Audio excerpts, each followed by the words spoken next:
In addition to that, I want to note this, and the longer I go, the stronger it'll become, so just bear with me, this voice.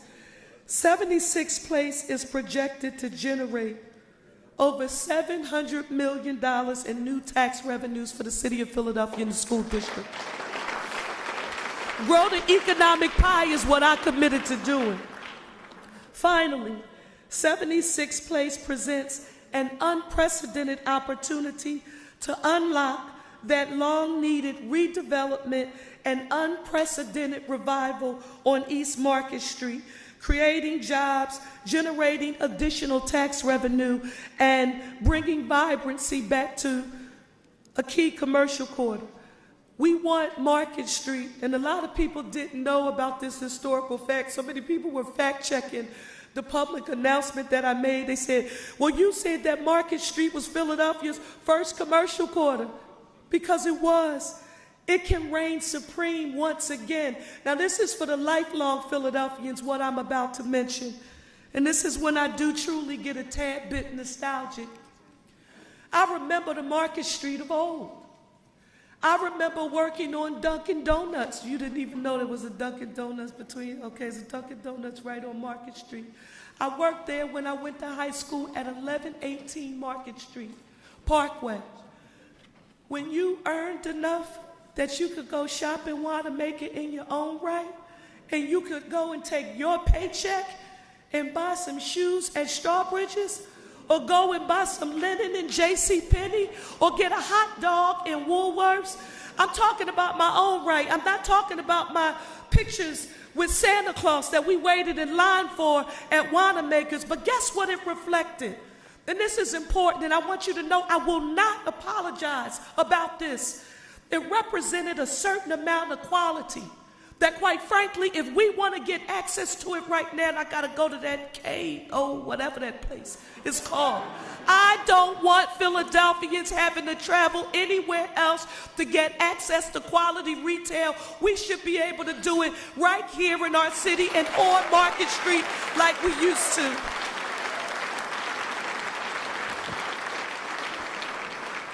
Now, I do want to emphasize this. Between the numerous commitments that are in this agreement to expanding the economic opportunity, investing in our young people, supporting the adjacent communities, in my view as your mayor, this is the best agreement, the best deal for our city right now. And I am proud to be here to affirm it, but this is only the beginning of the process. And I want you to know that this is what we are about to do, because someone's home and they're not here in the room to be able to participate. I want you to know that as it has been my standard operating procedure long before I became the mayor, state rep, a city council person, and as mayor, I will be coming with a town hall meeting in the neighborhood near you soon. We will hear directly from residents in our city, and we will be able to talk to them about what's in the deal, what's in the agreement that will benefit them, because this economic impact is supposed to benefit the entire city of Philadelphia. Why are you holding these meetings? We remember when other stadiums were built in the city of Philadelphia. I don't remember a mayor traveling around to every district in the city having town hall meetings.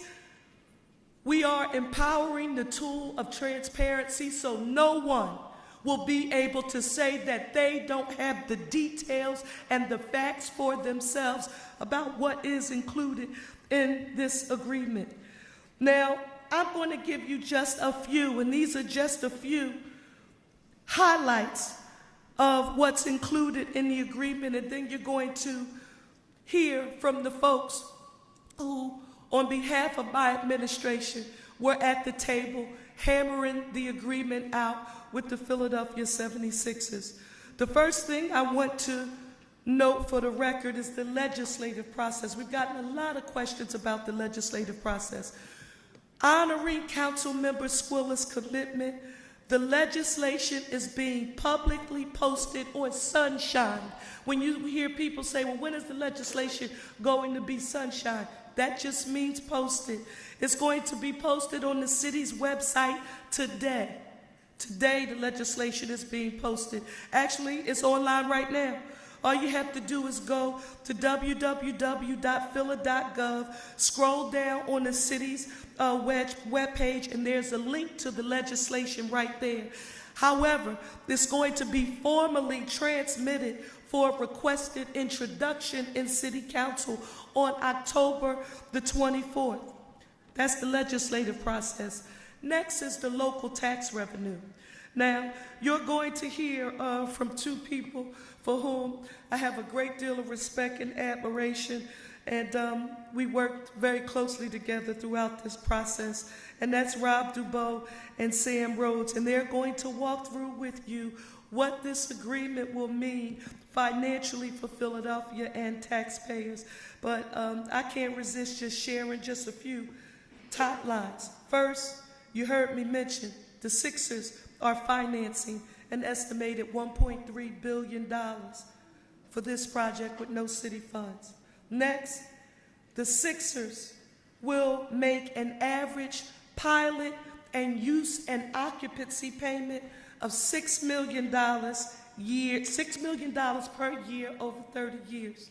Just want to say that again for the people who wrote the editorials saying that this wasn't a historic agreement. That's $6 million per year over 30 years, and that's the average pilot and UNO payment.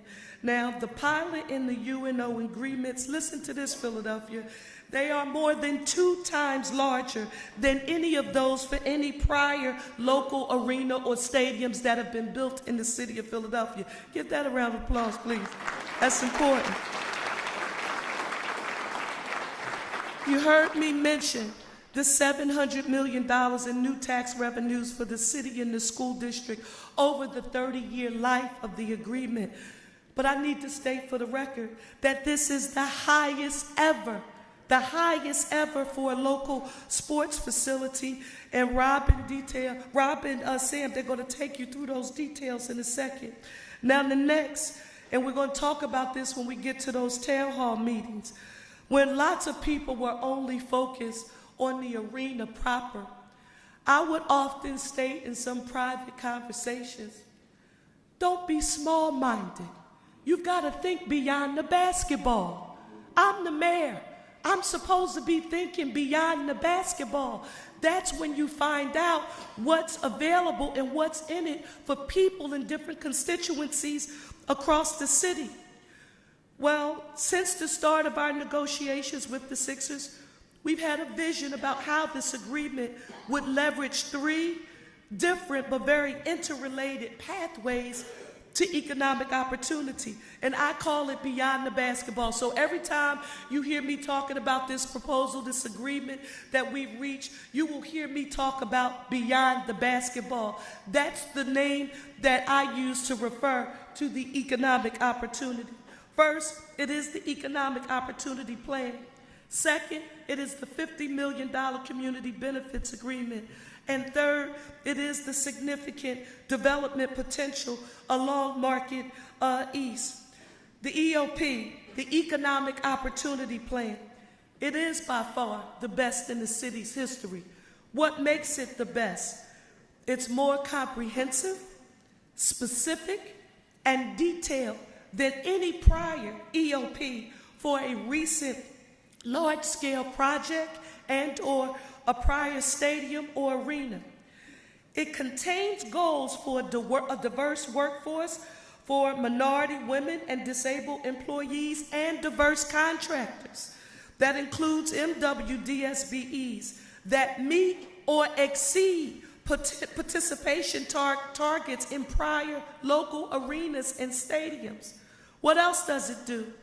It sets goals for the employment of local workers. That means City of Philadelphia residents for both construction, but not just construction, because lots of people were just talking about the construction, and don't get me wrong, construction is extremely important, but we've got to think about that history and operations. And so ongoing operations, we also have goals that are set for the employment of local Philadelphia workers. You're going to hear more about that from Nicole Stokes. The $50 million community benefits agreement. Let me say a few things about the CBA. One, this $50 million CBA is higher on a current dollar basis than those for prior local arenas and or stadium deals. Two, and I want you to hear this because this part becomes extremely important. It front loads the spending for both the citywide efforts and the arena impacted communities with 70% of the $50 million total and 97% of the $25 million that will be focused on the impacted communities, it will be spent in the first 10 years of the agreement. Why is that extremely important? Usually what people have been accustomed to is, okay, we have what is considered to be a community benefits agreement, and through 2061, you'll give me X amount of dollars per year. We need help right now. We had to negotiate to be able to front load the money so that we could put it to good use right now, and I am very proud that we were able to get there. That's important. That's very important. Next, the CBA, Chinatown Small Business Lending Fund. It's $3 million.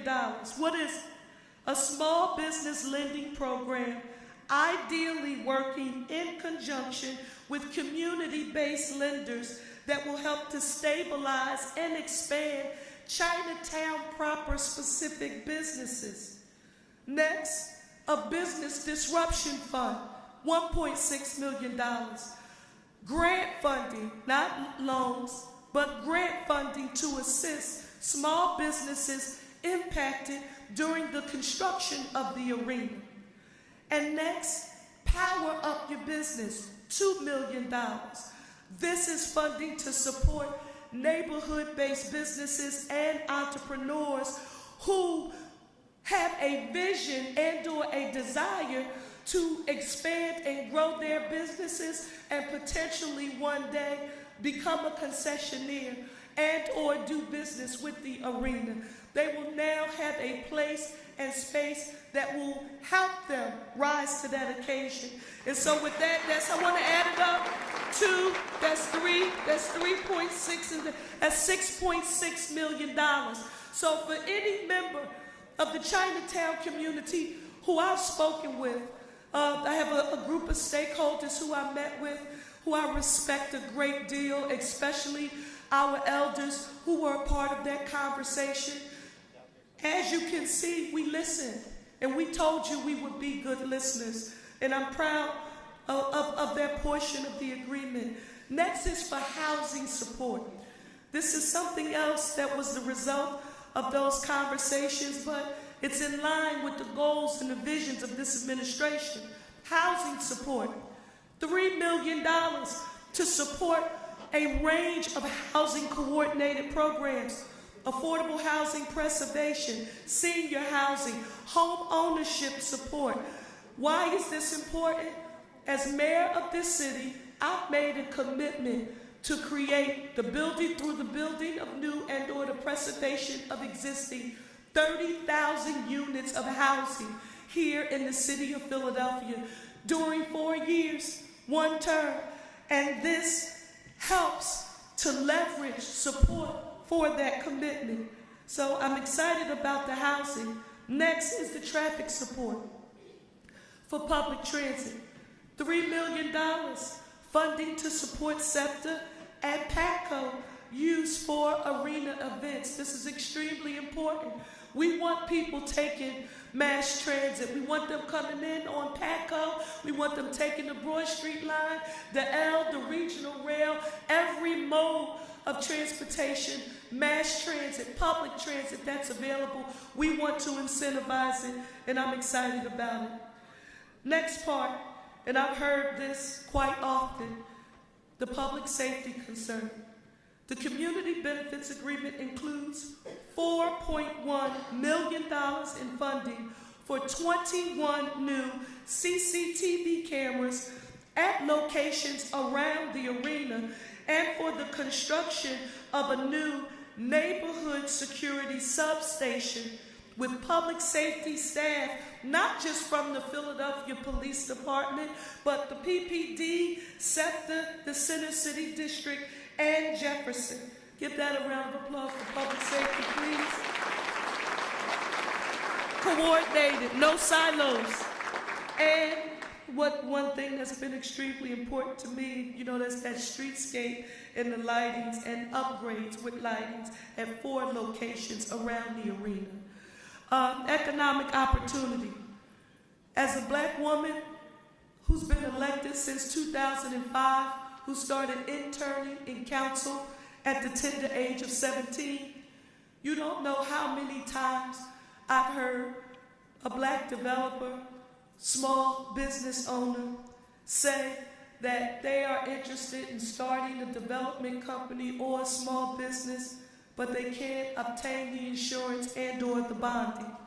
We have built into this agreement a business barrier fund of $1 million, which is seed funding to assist small businesses with obtaining insurance, bonding, paying fees that are needed in order to access work with the arena and the adjacent community.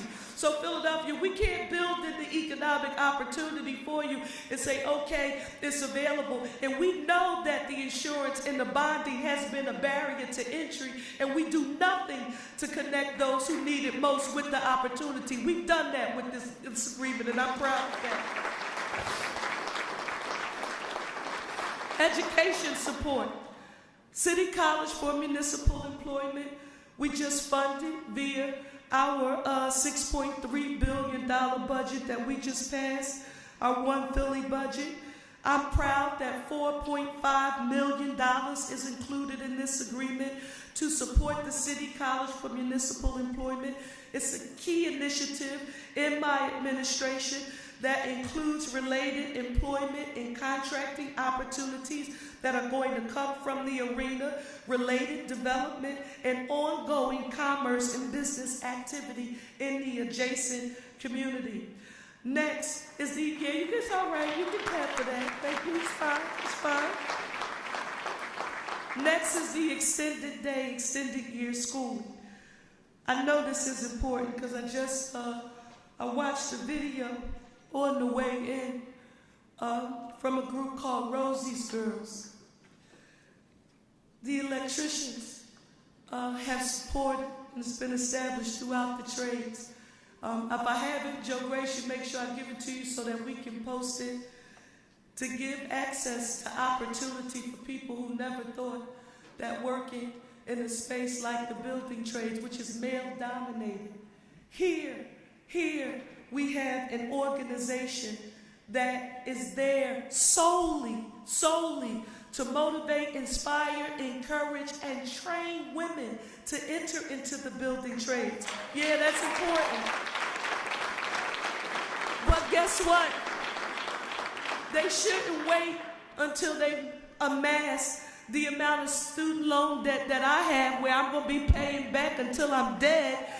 You should find out while you are a student in the school district of Philadelphia that opportunity is available to you. So our extended day, extended year schooling, while that is here to close the enrichment gap and support Philadelphia students and families with free before and after school care, we will also use this as an opportunity to ensure that students in the school district of Philadelphia, they know that the building trades is a place where they belong as well.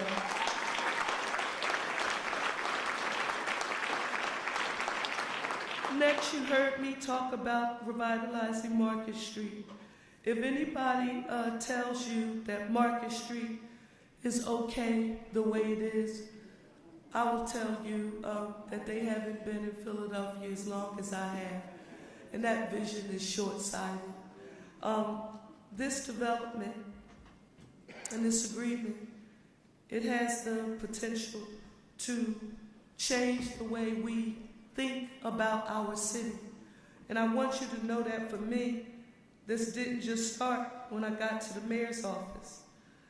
The final part of this agreement that is really impactful, well, two more things, but this is extremely important to me because no one knew about it because I never talked about it when I was a member of City Council. Sometimes you just get work done and you don't say, look at me, this is what I'm doing. But I know you notice we don't have a WNBA team here in the city of Philadelphia. Any of y'all ever notice that? Y'all know y'all mayor don't like that. Councilwoman Parker didn't like that. I met with and got connected to during my tenure as the majority leader in council with a dynamic group of women who have been working for a very, very long time to put together the potential for Philadelphia to see a team one day. And I knew it was a long shot. But when they told me about the idea, I said, you know, we're going to try. I don't like Philadelphia being left out, so I did what I do quietly, called Governor Tom Wolf and his team. He said, Governor, I need you to meet with this group of women. I called our mayor, Jim Kinney, and said, Mr. Mayor, this is in the middle of COVID, so we're not meeting in person, we're virtual. Mr. Mayor, can we meet with you? And then I talked to my president. At that time, it was Council President Darrell Clark. While they were working hard, trying to pursue the opportunity, we were able to, because this becomes important in Philadelphia. People haven't seen us work together this way. I'm talking about in sync. But while they were working hard, we were able to secure support from the governor, from the city, that's the administration, and the legislative body. Now, although they were not successful, you all know me well enough. You know I don't take no easily. So I want us to keep working extremely hard as we can, but united together. And I will tell you that with this new Sixers arena there is no one who can tell me that Philadelphia just would not have upped its position in trying to pursue a WNBA team for our great city. I can hope, I can dream, I can pray. Finally, I want to say this. Chinatown, you heard me mention that you are extremely important. And $25 million of this community benefits agreement funding is focused on the surrounding community. Renee, our city solicitor, I'm not sure if she... Give Renee Garcia, our city solicitor, a round of applause. She's been my lightest blanket, thank you. They're going to walk through those details, she and Sophie, but I want to make this very clear.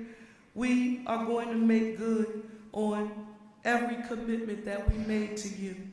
You're going to hear now from the subject matter experts, and we're going to start with Sam Rose and Rob Dubois on the history of stadium transactions and how this agreement measures up. After Sam, the transaction framework, you're going to hear from Tiffany and Renee. Then tax revenues, Rob. The EOP plan, Nicole Stokes. And I heard you did an amazing job, wherever you are, recently. On the community benefits agreement, Renee and Sophie Bryan. The Beyond the Basketball theme and East Market Street development, that's going to be Jesse Lawrence. The Chinatown commitment, John Mondelack and Mike Carroll. Related approvals and requirements, Mondelack and Mike Carroll. And then, what are JLL folks here? Where's JLL? I drove y'all crazy, didn't I? I'm sorry. Let me say it. I can see you in person. You're not on the screen now. We apologize, but you're going to hear from JLL a comparative perspective about this agreement, and you're going to learn from them how Philadelphia fares with the rest of the nation.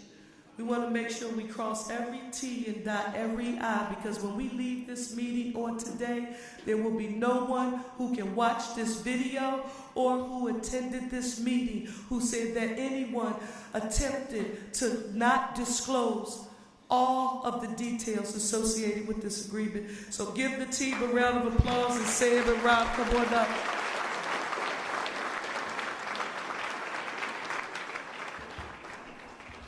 Hello, everyone. I'm going to do some framing, and then we'll go on to the next speaker. So my name is Tiffany Thurman, and I'm the Chief of Staff to Mayor Parker. We'll start with some background. So as you may recall, the Sixers initially proposed in 2020 to relocate from the Wells Fargo Center to a new arena constructed at Penn's Landing. However, the organization was unable to secure the support needed for this proposal to move forward. By mid-2020, the Sixers announced a new plan to build a portion of the Fashion District site. The Sixers also advised at that time that they would not seek a new lease with the Wells Fargo Center after their current contract expired at the end of the 2030-2031 season. They would also not pursue local funding under that development or for that development. Under the administration, the city started, under the previous administration, the city started an extensive due diligence process to analyze the impacts of the proposed project and determine the transaction structure, legislative package, and other approvals needed for the project.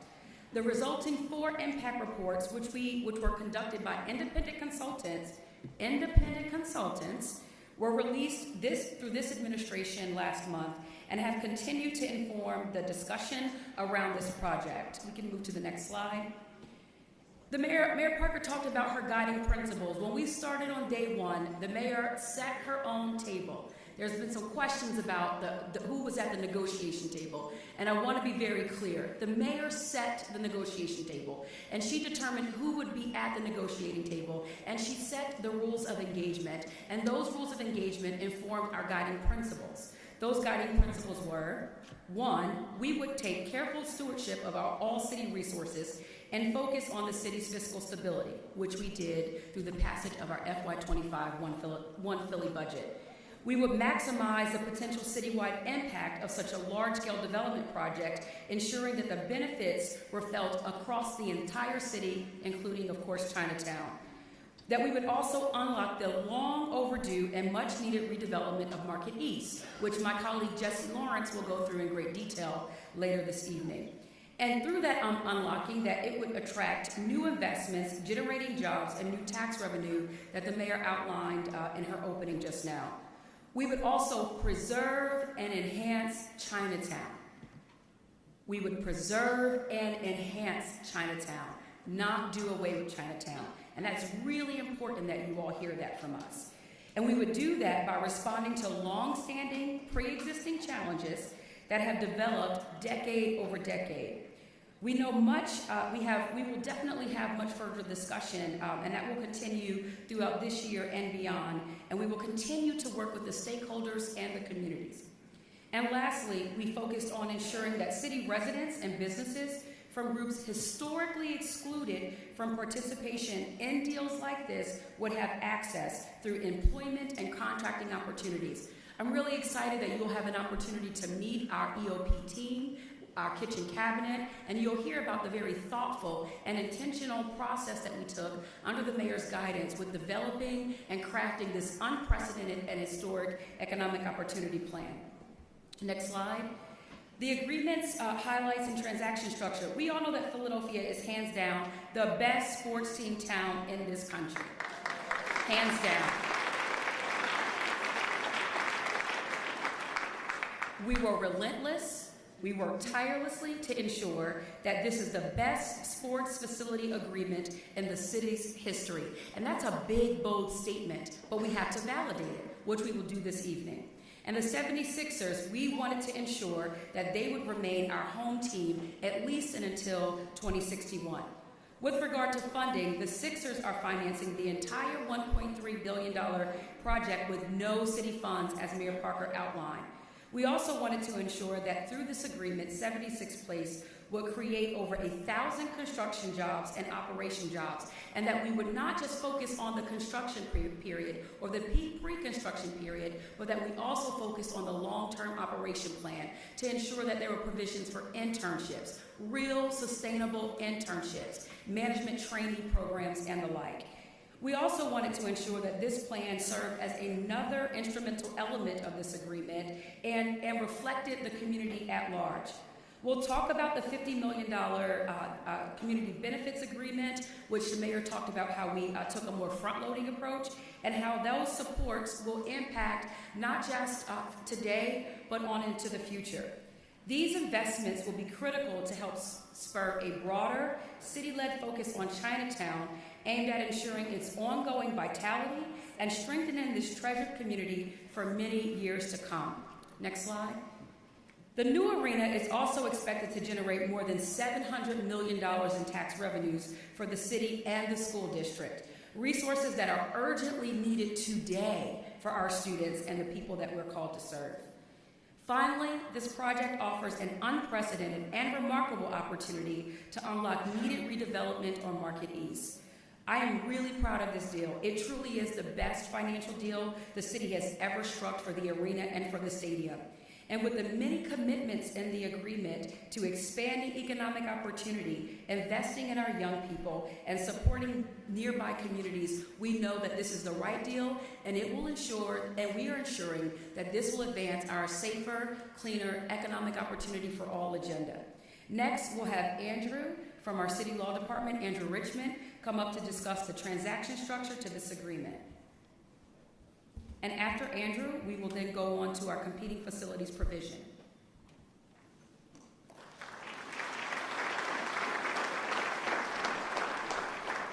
Thank you, Tiffany. Good evening. I'm Andrew Richmond. I'm the chair of the Compliance and Legislation Group for the City of Philadelphia Law Department. As legal counsel to both the mayor's administration and city council, the law department's job is to ensure that all terms of the deal are compliant with law and that the city's rights are both protected and enforceable. As you will see from the documents provided today to the public, the deal is legally complex and involves a number of agreements and pieces of legislation that you'll learn more about during this presentation. I'm going to give an overview of the real estate transaction and how this deal will be structured and memorialized. In general, the structure of the real estate transaction is similar to those of the Phillies, Eagles, and Wells Fargo Center deals, in that once the city obtains the parcels, they will be leased back to the Sixers through the Philadelphia Authority for Industrial Development, known as PAID. We will do a deep dive into the maps of Market East later this evening, but I first want to orient you to the parcel in which the arena will sit. This is an aerial view from the east. You can see the arena here in red, abutting Market Street, and then Chinatown in the white shaded area. The white solid rectangle is the convention center where we are now. Next slide, please. The Sixers will purchase a portion of the Fashion District, the 3 green boxes on the map, from 11th Street to 8th Street, and the former Greyhound Bus Depot, located at 1001 to 1025 Filbert Street, that's shown in the red box on the map up here, and we'll use the western portion of the mall, the striped area, for the arena project. The non-striped area of the mall will remain. The Sixers will demo the arena parcels and contribute the parcels to the city through PAID. To form the arena parcel, the city will combine the Sixers' contributed parcels with city-owned parcels, including portions of the former 1000 block of Filbert Street, which is the purple box, air rights relating to the existing 10th Street Bridge, which is the orange box, and parts of parcels related to Jefferson Station under the striped green section. Through PAID, the city will lease the consolidated arenas parcel, which is within the thick blue black outline on the map, back to the Sixers. Next slide, please. Later in the presentation, my colleague John Monlock, the Interim Director of Planning and Development for the City of Philadelphia, will summarize the package of 11 ordinances and resolutions required for this transaction. I will touch upon one ordinance right now, which we will call the Transaction Ordinance. This ordinance authorizes the transfer of the parcels that I just spoke about. Exhibits to this transaction ordinance are the ground lease, which governs the lease of the consolidated parcel between the city and PAID, and the sublease and development term sheet, which summarizes key points of the transaction from the sublease and development agreement between PAID and the 76ers, and which will be completed later this fall. There are a few more documents you will see posted today on the website. A servicing agreement between the city and PAID, wherein PAID will perform certain services for the city, an economic opportunity plan, which you'll hear about more from my colleague Nicole Stokes, and the payment schedule to the $50 million community benefits agreement, which I will address later this evening, or my colleague Renee Garcia will address. But I will preview that the CBA is a little bit different from others because it's enforceable by the city, regardless of the transfer of ownership of the team. Per the commitment that Councilmember Squilla made to the public, these agreements and the ordinances have been posted on the city's website today, but they will not be formally transmitted to City Council until October 24th. As you can see here, demolition, I think we go to the next slide. Demolition is slated to start in 2026, construction in 2028, and the arena will open in August of 2031. This timing assumes that the legislation will pass by the end of this calendar year. I'm going to jump around a little bit to the competing facilities slide, which is slide 65, if you want. Just go there. Okay. This provision, which was first reported in the news as the Most Favored Nations Clause, is summarized in the term sheet, which is available online already, and it's in a paragraph called Arrangements with Other Competing Facilities. Conceptually, the city agreed that it would not provide direct funding below market rate land outside the stadium complex or tax incentives to competing arenas of similar size unless the Sixers get a comparable benefit. It does not cover venues owned by nonprofits or universities or existing venues owned by the city. It does not cover funds passed through the Commonwealth or federal government or a foundation. It does not cover citywide programs. It does not cover routine or emergency maintenance done by the city. It does not protect future owners unrelated to the current owners of the team. At bottom, the term protects the Sixers' interest investment in the arena, but does not prohibit the city from investing in its own stadium district.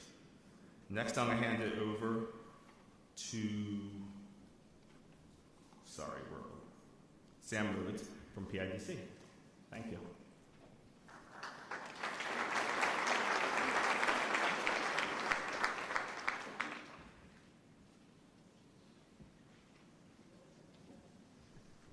Thank you, Mayor. Good evening. My name is Sam Rhodes, and I work with Philadelphia's Economic Development Arm, PIDC. And I'm here tonight to set the Sixers proposal in historic context.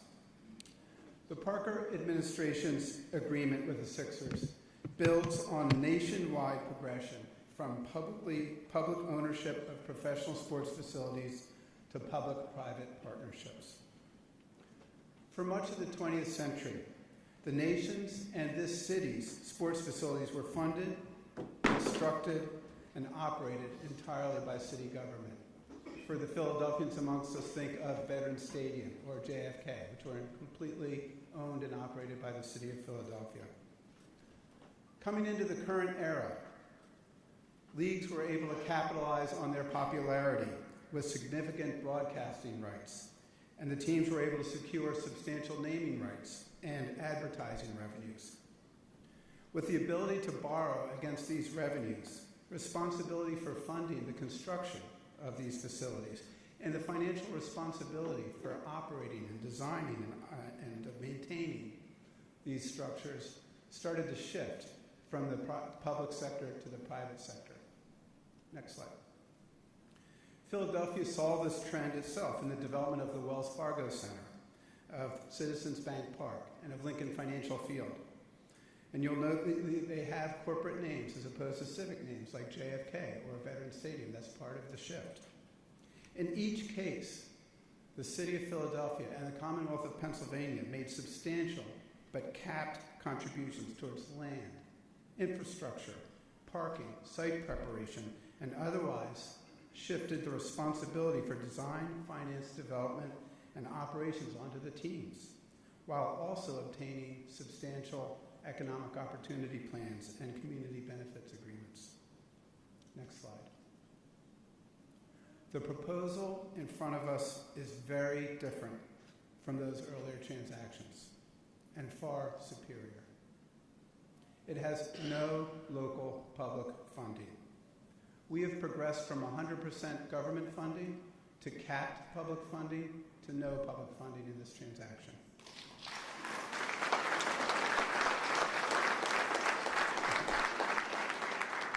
It builds on the latest trend in urban-based, transit-friendly facilities that integrate with the existing urban fabric and are more substantially privately funded. It includes a significant pilot and UNO payment agreement, a substantial community benefits agreement, and a historic economic opportunity plan, as you've heard, and as we'll detail further this evening. All of these things are a function of running the transaction, as Andrew described, through the City of Philadelphia. Next, I want to turn it over to Rob Dubow, the city's Director of Finance, who will now review the tax revenues. Thanks.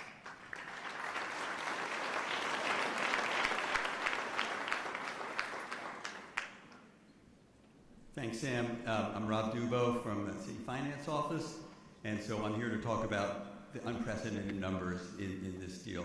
As you've heard multiple times, the Sixers are funding the entire project. That is unprecedented with city sports facilities, but not only that, they are making a pilot payment every year. That pilot payment averages $6 million a year, with the majority of that money going to the school district, and the school district benefit was very important to us as we negotiated this deal.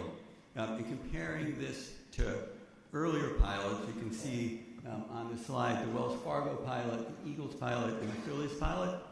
If you add all three of those together, they equal just about $6 million a year, which is the average size of this pilot. We wanted to consistent with our guiding principles, we wanted to understand the tax impact of this deal. And before I go into detail on the next slide, I wanted to talk a little bit about our approach, because we wanted to make sure that the numbers really meant something. We wanted to make sure that when we did an economic impact study, we could rely on those numbers. So first I want to talk about what we didn't do. We didn't do a typical economic impact study because we share concern about having overblown numbers. So we only counted activity inside the arena when we looked at the economic impact.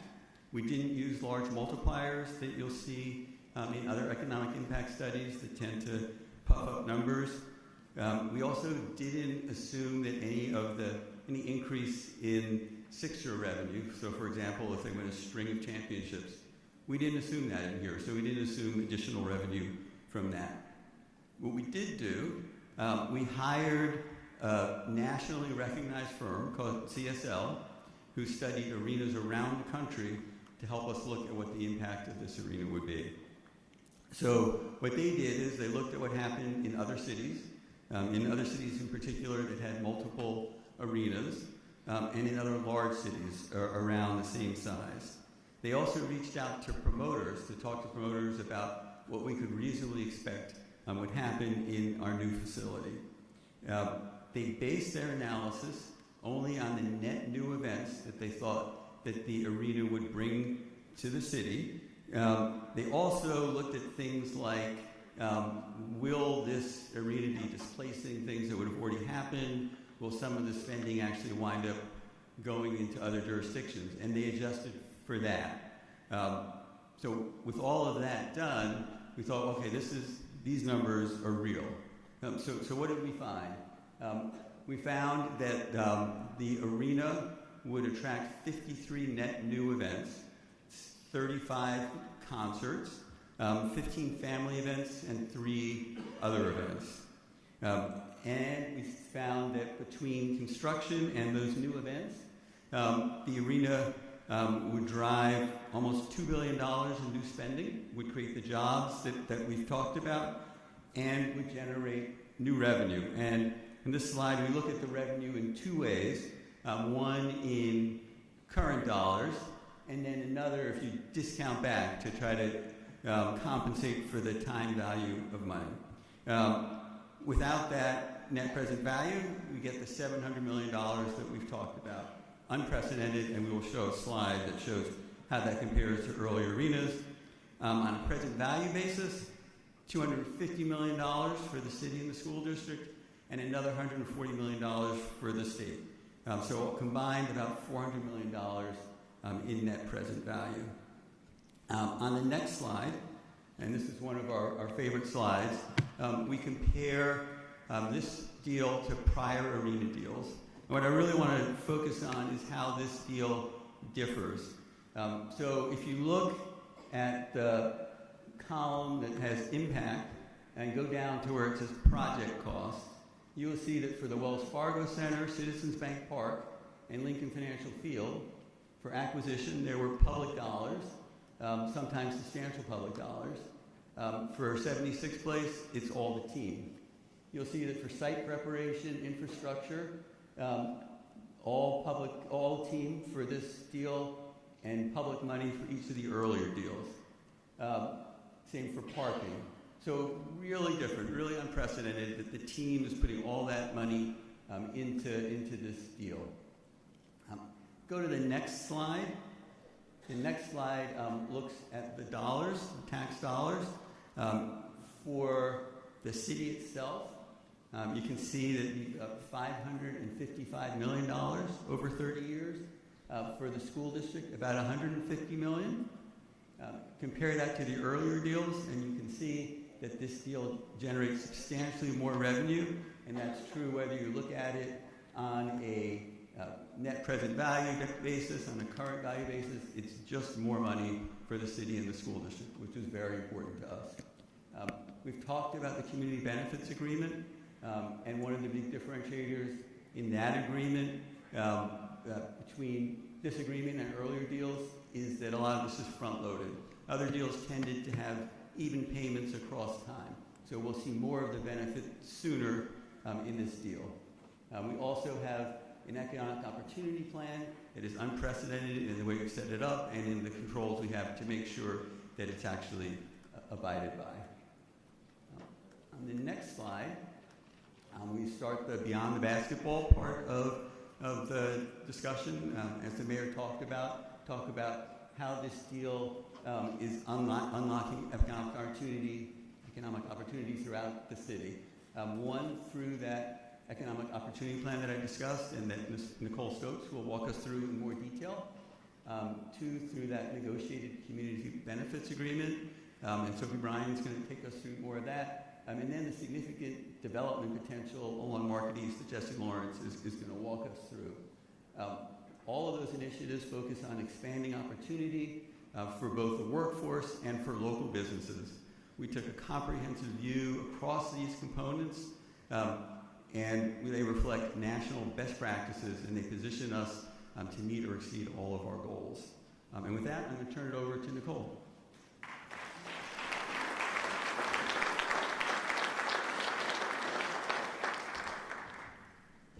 Thanks, Rob. Good evening, everyone. So my name is Nicole Stokes, and I'm an attorney within the City of Philadelphia Law Department. I am proud to present to you the details of the Comprehensive Economic Opportunity Plan, referred to by me as an EOP, that has been negotiated by both the parties.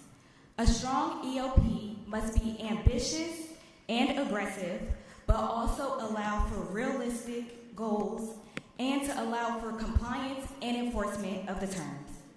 We have seen in other cities that lofty goals are often set but never reached. We strongly believe that this EOP is different. As you see on the screen, the city has identified subject matter experts that have joined in partnership to ensure that this EOP is successful. On that note, I would like to thank our city experts who were crucial in the development of this EOP. Standing with me today, I have Deputy Commerce Director of the Office of Economic Opportunity, Lynn Newsom, Senior Director for Capacity, Michelle Gums, PIDC Senior Vice President of Client Engagement and Business Support, Marla S. Hamilton, Program Director for the Capital Program Office, Aisha Herring-Miller, PHL Airport Vice President of Diversity and Accessibility, Denise Bailey, and Division of Housing and Community Development Minority Disadvantaged Business Enterprise Manager, Danielle Sneed. We can go to the next slide. At the highest level, this partnership has created a plan that is a more comprehensive plan than prior large-scale city EOPs. This plan contains goals that will create opportunities where both diverse and local businesses and workers are afforded a meaningful opportunity to participate within the project. When we say diverse in this context, we have specifically set goals for minority, women, disabled, businesses, and workers. Our comprehensive plan requires proactive measures to ensure that both diverse companies, diverse workers, and local city residents are included in both the construction and the ongoing operation of the arena. To support these goals, the EOP explicitly requires ongoing reporting and monitoring throughout its lifetime. In the EOP, the Sixers have made specific commitments to inclusion practices, such as debundling different aspects of the project that will maximize diverse and small business participation, which generates scopes of work that are more accessible to smaller businesses. Many of these categories have not explicitly been included in past EOPs. They have also committed to expanding the Sixers' current supplier diversity pipeline, and notably agreeing that alterations or renovations over $1 million or alterations that cannot be completed within 30 days are subject to the terms of this EOP. In implementation, the Sixers, its general contractors, and all subcontractors must exercise best and good faith efforts to provide meaningful opportunities and representative contracting for diverse entities and employment opportunities for minority, women, and disabled and local employees. Best and good faith efforts in this context requires the firms to act in good faith and document specific efforts that are made to recruit and engage these entities. The Sixers have also made specific commitments to abide by the requirements that best and good faith efforts must be used to provide this meaningful participation, and they'll be documented and shared. Submitting a contracting and workforce diversity goal plan is also included. The agreed upon list of actions that encompass best and good faith efforts within this plan is more detailed and expansive than past prior city EOPs. This EOP also contains various protections for the city of Philadelphia. It requires a schedule of committed diverse companies before construction that will also be submitted through the duration of the project.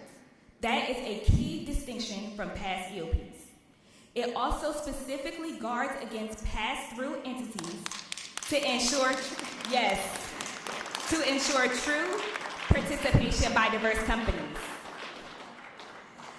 It also compels the Sixers to hire an independent third-party monitor so that the unbiased person that will conduct monthly on-site inspections with written reports of the findings. And most importantly, the EOP has guardrails creating the mechanism for ongoing reporting. These guardrails are detailed and distinct, as I stated, more than any other city EOP.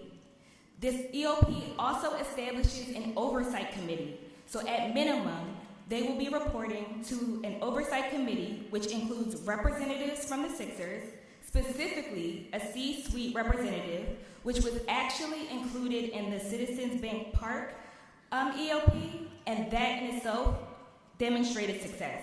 It will also include the city's Office of Economic Opportunity, the Law Department, the Labor Standards Unit, City Council, the Building Trades Council, and of course, the Mayor's Office. The reportings will also be made available to the public on a city website.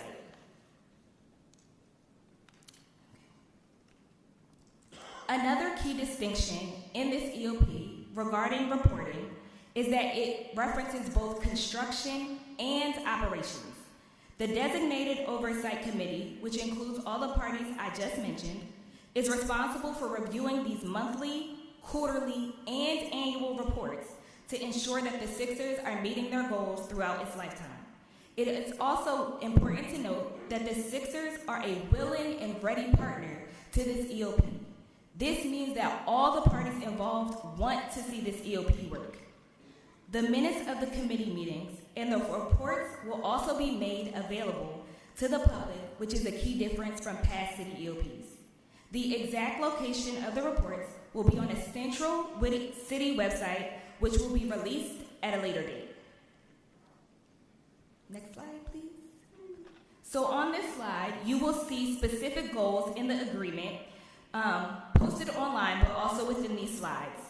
They have goals, like I stated, for both ongoing construction and operations. So in sum, these goals have been set for minority, women, disabled businesses, local workers, and various entities in the categories of laborers, both skilled and apprentices, and in addition to persons employed directly and indirectly by the Sixers.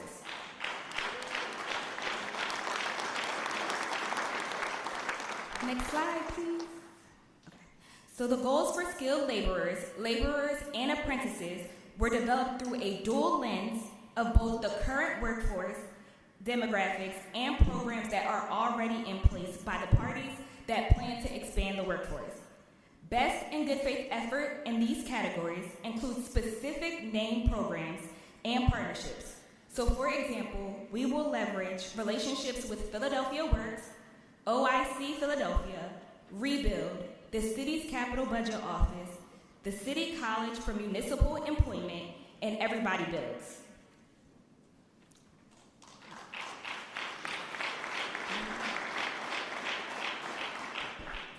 This EOP also identifies specific scopes of work to assist with targeted outreach within each category. So for example, within the professional services, we have considered various fields, including but not limited to bonding, accounting, financial advising, legal services, engineering, landscaping, and technological services. Next slide. Within the operations workforce phase, we also have set goals that exceed the prior local arena and stadium deals. We have included local workforce goals, which is a distinction that's included in this EOP. And in this instance, local refers to residents who live within the city of Philadelphia. So those are our residents.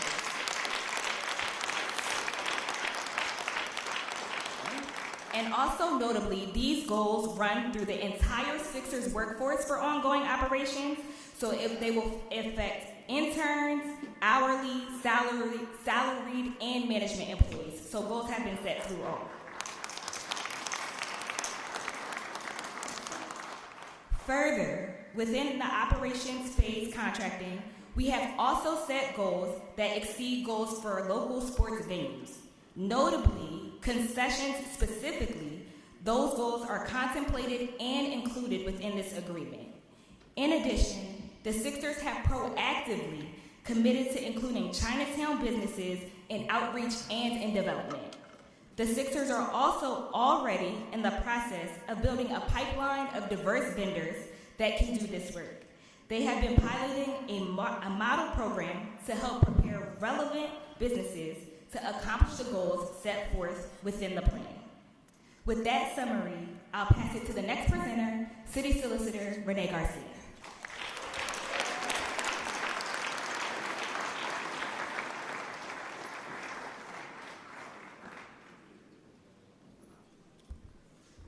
Good evening, everybody. Like the mayor, my voice is also a little weak, so hopefully I'll be able to get through this. I am the city solicitor. My job is to make sure that the city's interests are protected and enforceable. So it was really important that we got the community benefits agreement right. Sophie, Bryant, and I are going to talk about the allocations and most importantly, the enforceability of the CBA. As you have heard, the Sixers will be contributing $50 million aimed at building up Chinatown and Market East and supporting citywide programming. This dollar amount is higher in current dollars than prior stadium deals. 70% of the total funds and 97% of the $25 million allocated for impacted communities will be spent within the first 10 years. Thank you. This is in order to achieve the greatest impact and mitigate issues on the Chinatown community as the arena is being built. As Sophie will discuss, the allocations directly respond to the findings of the impact reports and community feedback received throughout the process. Comprehensive in its approach, a portion of the funds also goes to education and economic opportunities throughout the city. Next slide, please. Now, before we get into the details, I want to spend a few minutes on the structure. Generally, CBAs are entered into between a developer and community organizations.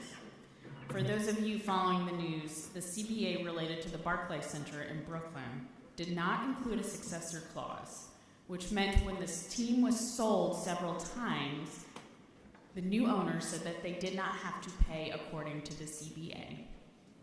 And it was on the community associations to find lawyers and to spend their money to sue. We were not going to do that here, were we? Absolutely not. As such, we have negotiated the CBA as a contract between the city and the Sixers, with the city having full enforcement rights. Those rights roll over to each owner of the team should a sale occur.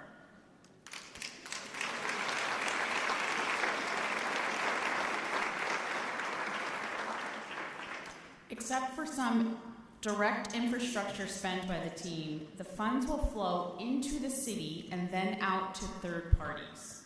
Both the city and the team are subject to reporting requirements to ensure compliance and transparency to the public, and we'll have more information when we get to that point on where those reports will be posted so that you all, the public, can see where the money is being spent.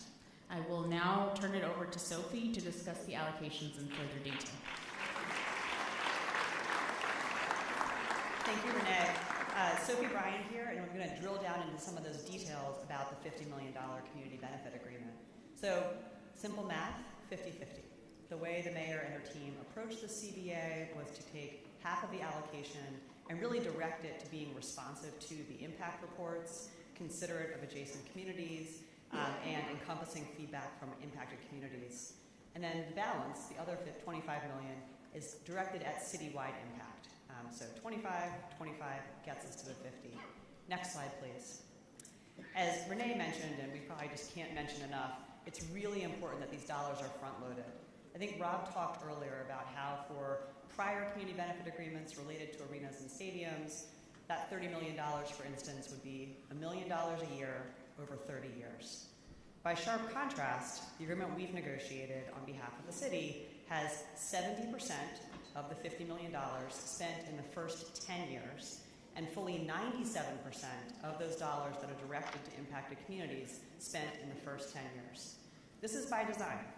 Goal number one is to make sure to mitigate any impacts from arena construction operations, but a more positive goal is to make sure to leverage the economic opportunity that's created by the significant development project, and as my colleague Jesse Lawrence will address, additional development along East Market, what the mayor refers to as sort of beyond the basketball vision. Next slide, please.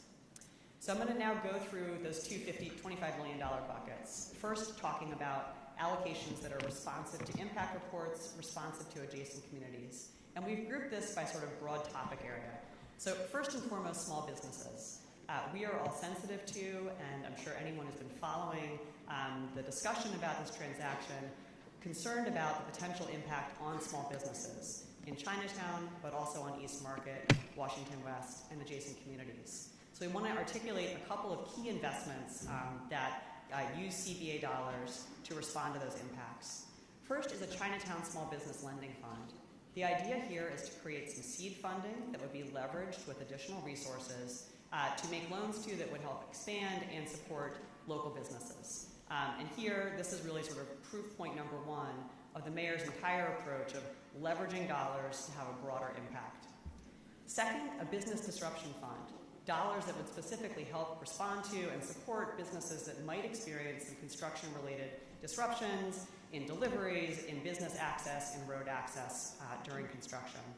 And then, as the mayor mentioned earlier, $2 million to leverage the very successful Power Up Your Business program at CCP which has an extensive track record of supporting existing and aspiring entrepreneurs in getting that technical assistance and doing business planning to really grow their businesses.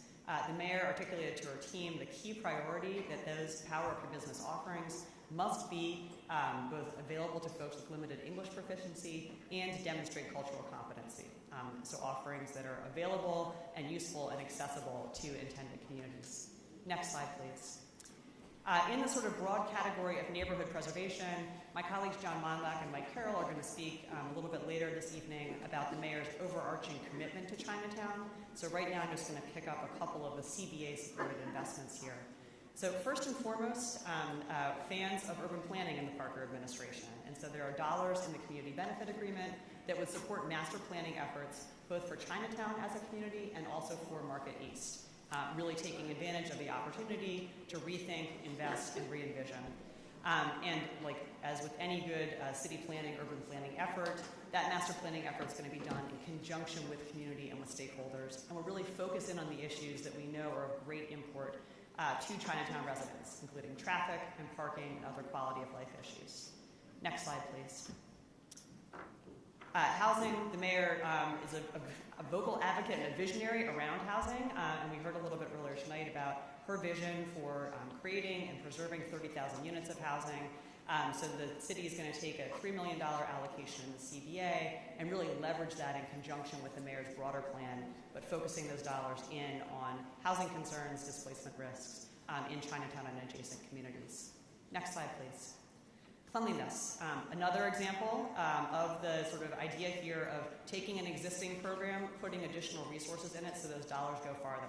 So among the locations of the mayor's PHL-TCB program, there's an existing program in Chinatown through the Philadelphia Chinatown Development Corporation, which is a feeder for the Future Track program, again, a pathway to economic opportunity. So an investment there, and that's going to be paired with an investment that the Sixers are making with Center City District that's not part of the CBA, just to be clear. Those are dollars the Sixers are spending outside of the CBA. Next slide, please. And then on traffic, and Mike Carroll and John will have much more to say about traffic, but there are dollars, $3 million in the CBA to help subsidize and incentivize folks to use public transit to go to arena events. I think we all were listening carefully when the traffic study report was shared, which basically found if you have 40% or fewer of folks coming to arena events by private car, you can mitigate traffic and parking impacts. And Mike will talk more about the Traffic Event Management Plan, or TEMP, that will accompany that investment. Next slide, please. And then on safety, and the mayor ran through these, I think important to think of the arena there on East Market Street, but with surrounding streets, and these kinds of investments in CCTV, in new lighting, and in the neighborhood security substation are going to serve and be to the benefit of the broader communities surrounding the arena. Next slide, please. So now I'm going to pivot from that $25 million that was really focused on impacted communities to the $25 million that's intended to have a citywide effect. And important to note here that these citywide dollars also can benefit the impacted and adjacent communities. The mayor, a huge priority for her was this business barriers fund, so really very practically and pragmatically addressing those hurdles that can keep an aspiring entrepreneur, a small business, from accessing that next contract. So pooled funding to deal with bonding and insurance and fees. A business readiness program, and we're going to hear from Regina Hairston from the African American Chamber. The Diverse Chambers Coalition is ready to help assist and support businesses, to help those businesses be ready to access the contracting opportunities that we think both the arena development and the Beyond the Basketball Market East development will unlock. Next slide, please. The mayor mentioned, again, in the sort of idea of leveraging, investing in City College for municipal employment, extended day, extended year schooling, taking a generational view of the impact that this arena and the development we think it's going to spur can have on Philadelphia and Philadelphia young people in particular. Next slide. So several more investments in that vein of education. Nicole spoke about how the EOP includes goals for internships. And here are some resources from that EOP to support dedicated pipeline for high school and college students into roles with the Sixers organization. Sixers are known for their youth basketball league. There's going to be an expansion of that. And then, of course, tickets for School District of Philadelphia students, charter school students to attend games. Next slide, please. Here, two more pieces. Not surprisingly, there's a provision to enable community use of the arena If folks have seen the renderings, you can probably already imagine how powerful it would be to have access as a small community-based organization to that space for your event. And John Monlock will talk more about some of the other public access aspects of the arena that are in motion. And then finally, recreation center support, $2.5 million to help support programming and discretionary investments in city rec centers for pride and joy. So I think I'm turning it over to my colleague, yes, Jesse Lawrence, to talk about Beyond Basketball. Good evening, everybody. So I'm switching gears to the scope and development itself. The top line here is really that the arena proposal represents a never-seen-before opportunity that will jumpstart Market East's potential, and it'll unlock the long-needed attention that East Market Street needs. As you heard earlier from our guiding principles, this opportunity will create jobs, it'll generate tax revenue, and it'll also bring some vibrancy back to the city's key commercial corridor. It'll leverage past, present, and planned development, which you'll see in the slides ahead, and it'll intentionally sync up with upcoming master planning initiatives. However, the development itself, the development potential on the horizon itself will significantly be driven by the Sixers team and their ability to assemble some key parcels. Next slide. So in quantifying the development, we note that there's almost 1,000 units that were added to the area, the corridor specifically, since 2017 and on, and near and adjacent to that corridor. That's in addition to 261,000 square feet of new commercial office space opportunities and 223,000 square feet of ground floor retail space. On the horizon, we have 800 new units in the pipeline alongside 50,000 square feet of new ground floor retail development. Beyond Market East proper, you also have a city-led effort around Market Street Old City improvement that's targeting traffic and mobility enhancements between 2nd and 6th Street that are due in 2026. Next slide. So this slide really speaks to the proposal itself. In terms of potential development by the Sixers are in partnership with Macerich for the Fashion District.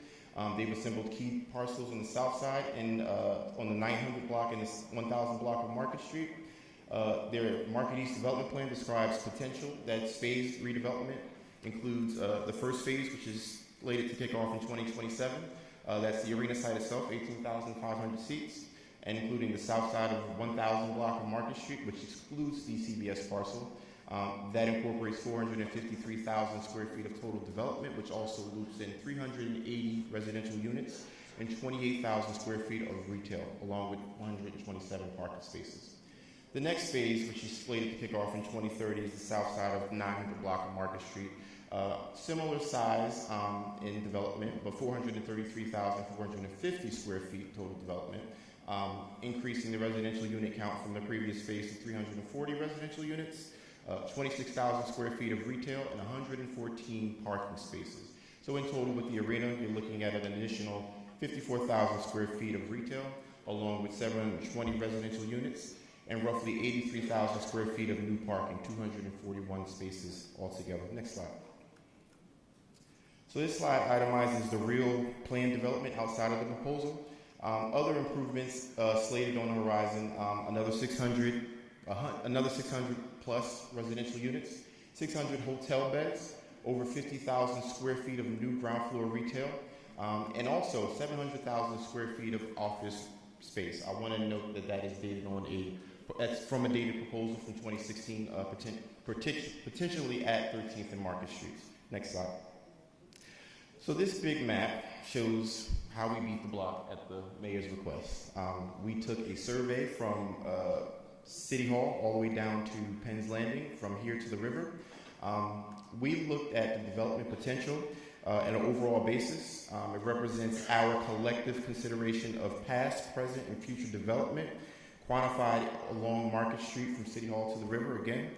What it does is it looks at the development that will be leveraged in not just Market East proper, but it also dovetails into the potential momentum in Old City itself, which incorporate Penn's Landing and, more importantly, the forthcoming I-95 cap.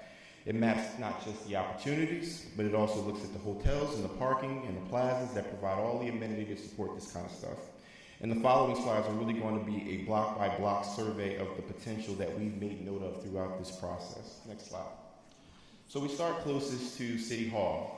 We think of the Wanamaker Building, Macy's. We also consider that one corner parcel that I just mentioned, 700 square feet of office tower that is planned, again, a dated proposal. However, more importantly, we have Macy's. We have the Wanamaker Building.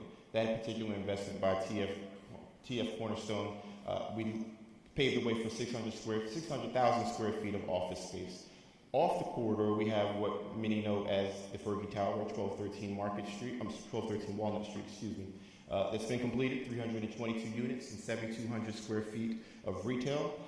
Almost near completion, we have the Midwood on 12th Street, which is near completion. Even more units than Fergie Tower, 378 units and 40,000 square feet of retail. Now what the next slide shows is how we've looked at vacancy around these types of development opportunities. With the importance of a building like the Wanamaker, you wouldn't expect the concentration of vacancy that you have here, but it exists. Particularly concentrated to the south side of Wanamaker along the 1300 block of Chestnut Street. I want to make a note that picture number 2 was West Elm just a year ago. You look at the opportunities that were in place about 2 years ago, 1 year ago, but you now have vacant storefronts. Number 5 particularly, that was the Wawa that we used to have. Next slide.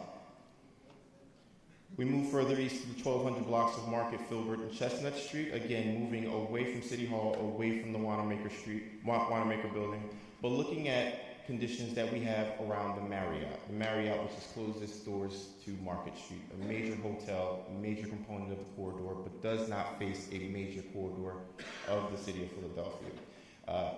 It appears closed, but it's actually open, and that's why you see that kind of number 3 colored differently from the rest, because it's actually open. Similar case to number 4, which is our beloved Old Nelson's. It's been shuttered since the 2020 riots, and it has not opened up those windows ever since. Next slide. The 1100 block of Market Street is really where we saw the most significant of development in recent years. It's where National Real Estate has built the East Market project. It was completed, its multi-phase project. 126,000 square feet of retail, 175,000 square feet of Class A office space, 562 units added to the corridor. Below that deal, we have the 11th Street corridor, which is built a lot. Brickstone on the 1100 block of Chestnut Street. That is the Collins that was completed by Brickstone, completed with the assemblage of 6 parcels, 112 units, and 90,000 square feet of ground floor retail. Not too far from that is the Gray Star, which is Gray Star's project at Jessup. It's something else that's near completion. An additional 399 units and 10,000 square feet of ground floor retail. We also have a development opportunity, which hasn't quite taken off, but it's the Bach development, which is approved. 198 units slated for the area, 6,200 square feet of offices, and 4,400 square feet of ground floor retail as well. Also worth noting on the map that the new Jefferson Tower was just built at 11th and Chestnut. Next slide. Moving to the survey of vacancy. Again, we have a big staple like East Market, but we have vacancies within that development. So we lost the Wawa at 13th and Chestnut, but we also lost the Wawa at 12th and Market as well. Significant investment went into that project. It is where we have installed the digital signage that you see in picture number 2. We have empty storefronts, not just the Wawa number 2, but you have the former District Taco that hung on for a little bit, didn't quite make it at number 3. And more disappointingly, you have no Target at number 4 anymore. That is something that was impactful on that particular block, but again, it was just not, it wasn't a sustainable opportunity to keep that particular location there as stated by Target. Next slide.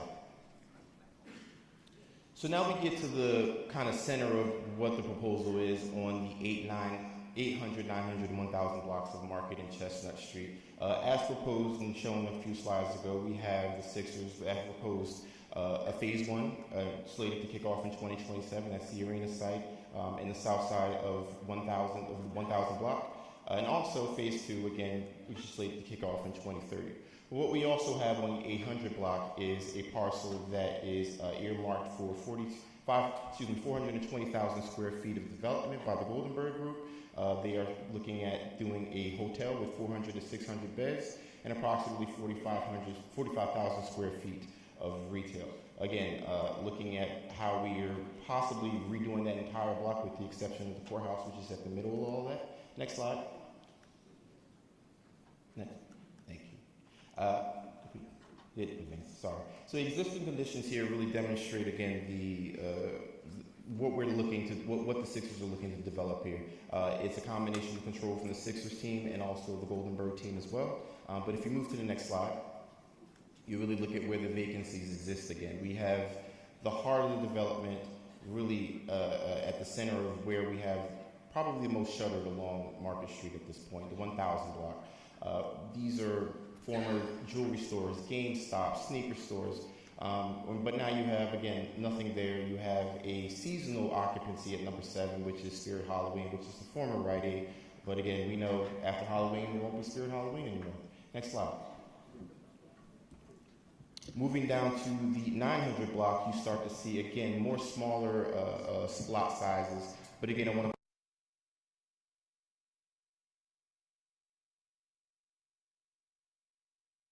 Shoppers World, and it's a very significantly sized piece, significantly sized space that is just vacant at this point. You look at number 1, there's a restaurant that came post-COVID but wasn't able to hang on.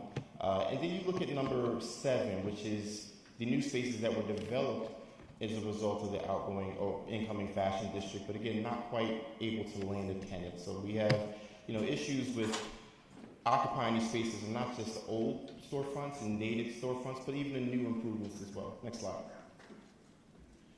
Moving down to the 600 and 700 blocks, we have the Brickstone building the Litz building, which was developed most recently by the Brickstone Group.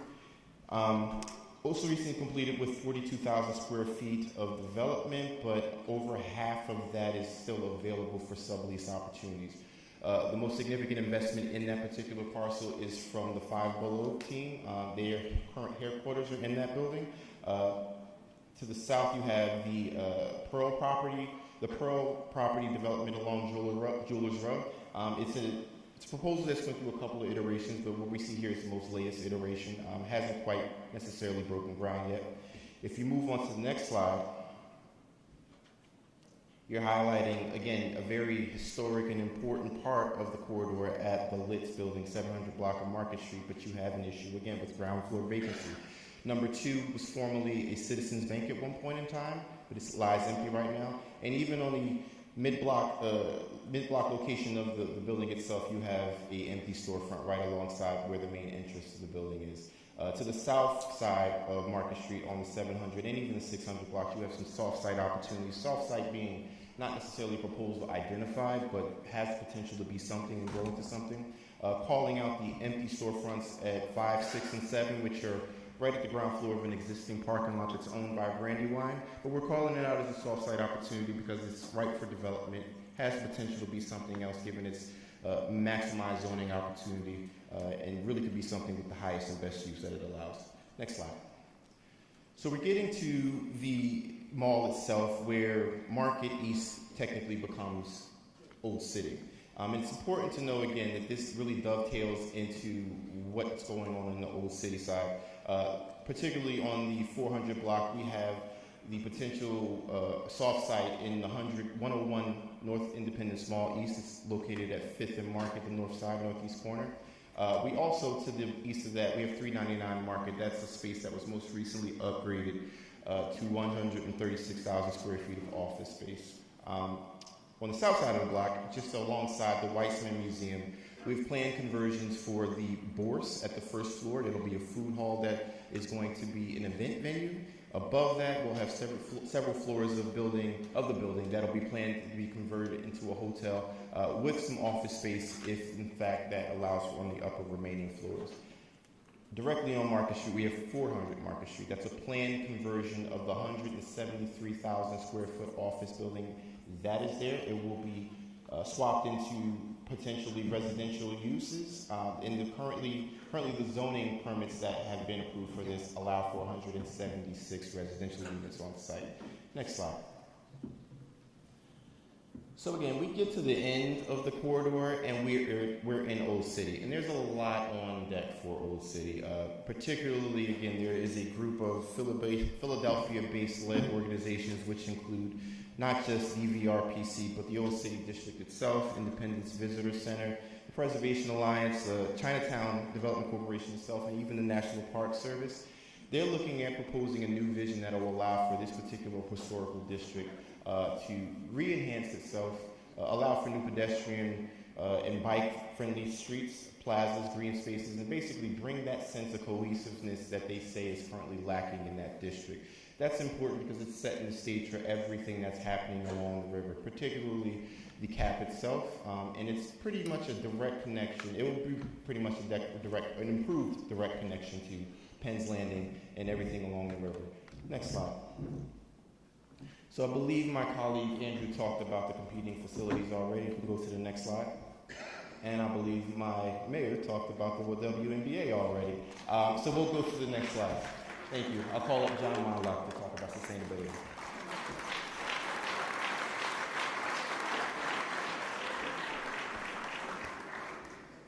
Good evening.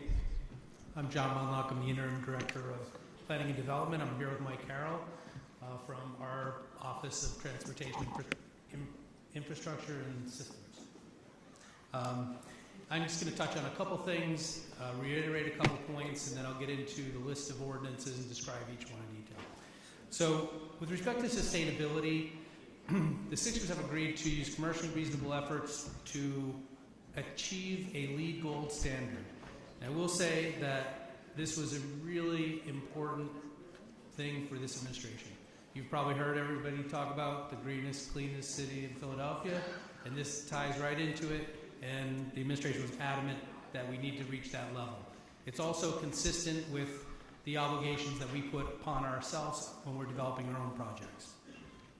So the vision for Chinatown is we need to create a continued vitality in Chinatown because we do have a treasured cultural asset. We need to keep it a community of choice. We have a jewel, and it's up to all of us to make sure that we preserve it. And we intend to do that, and some of the things that we're going to do are going to be outlined here. We learned from the reports that Chinatown already has some pre-existing challenges. There are challenges with affordability, commercial, residential, traffic, parking, safety, and we're also concerned because we learned from the reports of the possibility of additional heightened problems.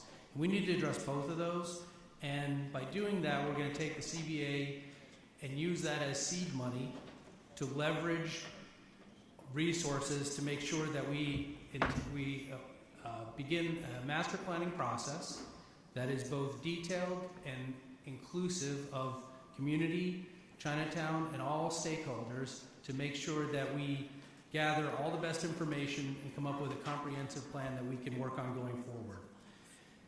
Chinatown will include Chinatown residents, it'll include stakeholders, and it'll take into consideration both visitors from near and visitors from far. The vision, we have, again, $25 million that's targeted for the vicinity of the arena. There is another $25 million that the vicinity, the near neighbors can benefit from, but there's 25 directly targeted for this community, 97% of which are going to be funded within the first 10 years. And again, we want to avoid any displacement or disruption from construction, and we want to leverage it with the opportunities that are happening both in the arena and along Market Street.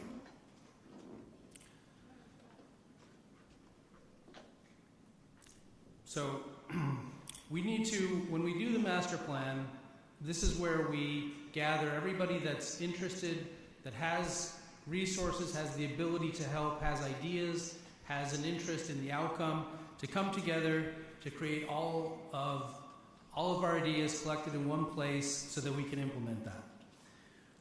It must include properties that the city currently owns because those are assets that can be put to use. It will include things like the Stitch, which already has $163 million dedicated to that project that covers over 676. And it will have to include things like Reading Viaduct, which is funded already at $3 million with probably quite a bit more on the horizon.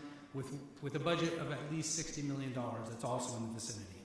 We need to look at zoning. We need to see if there are overlays, height controls, or any tools in the zoning toolbox that can help preserve Chinatown and help it to thrive.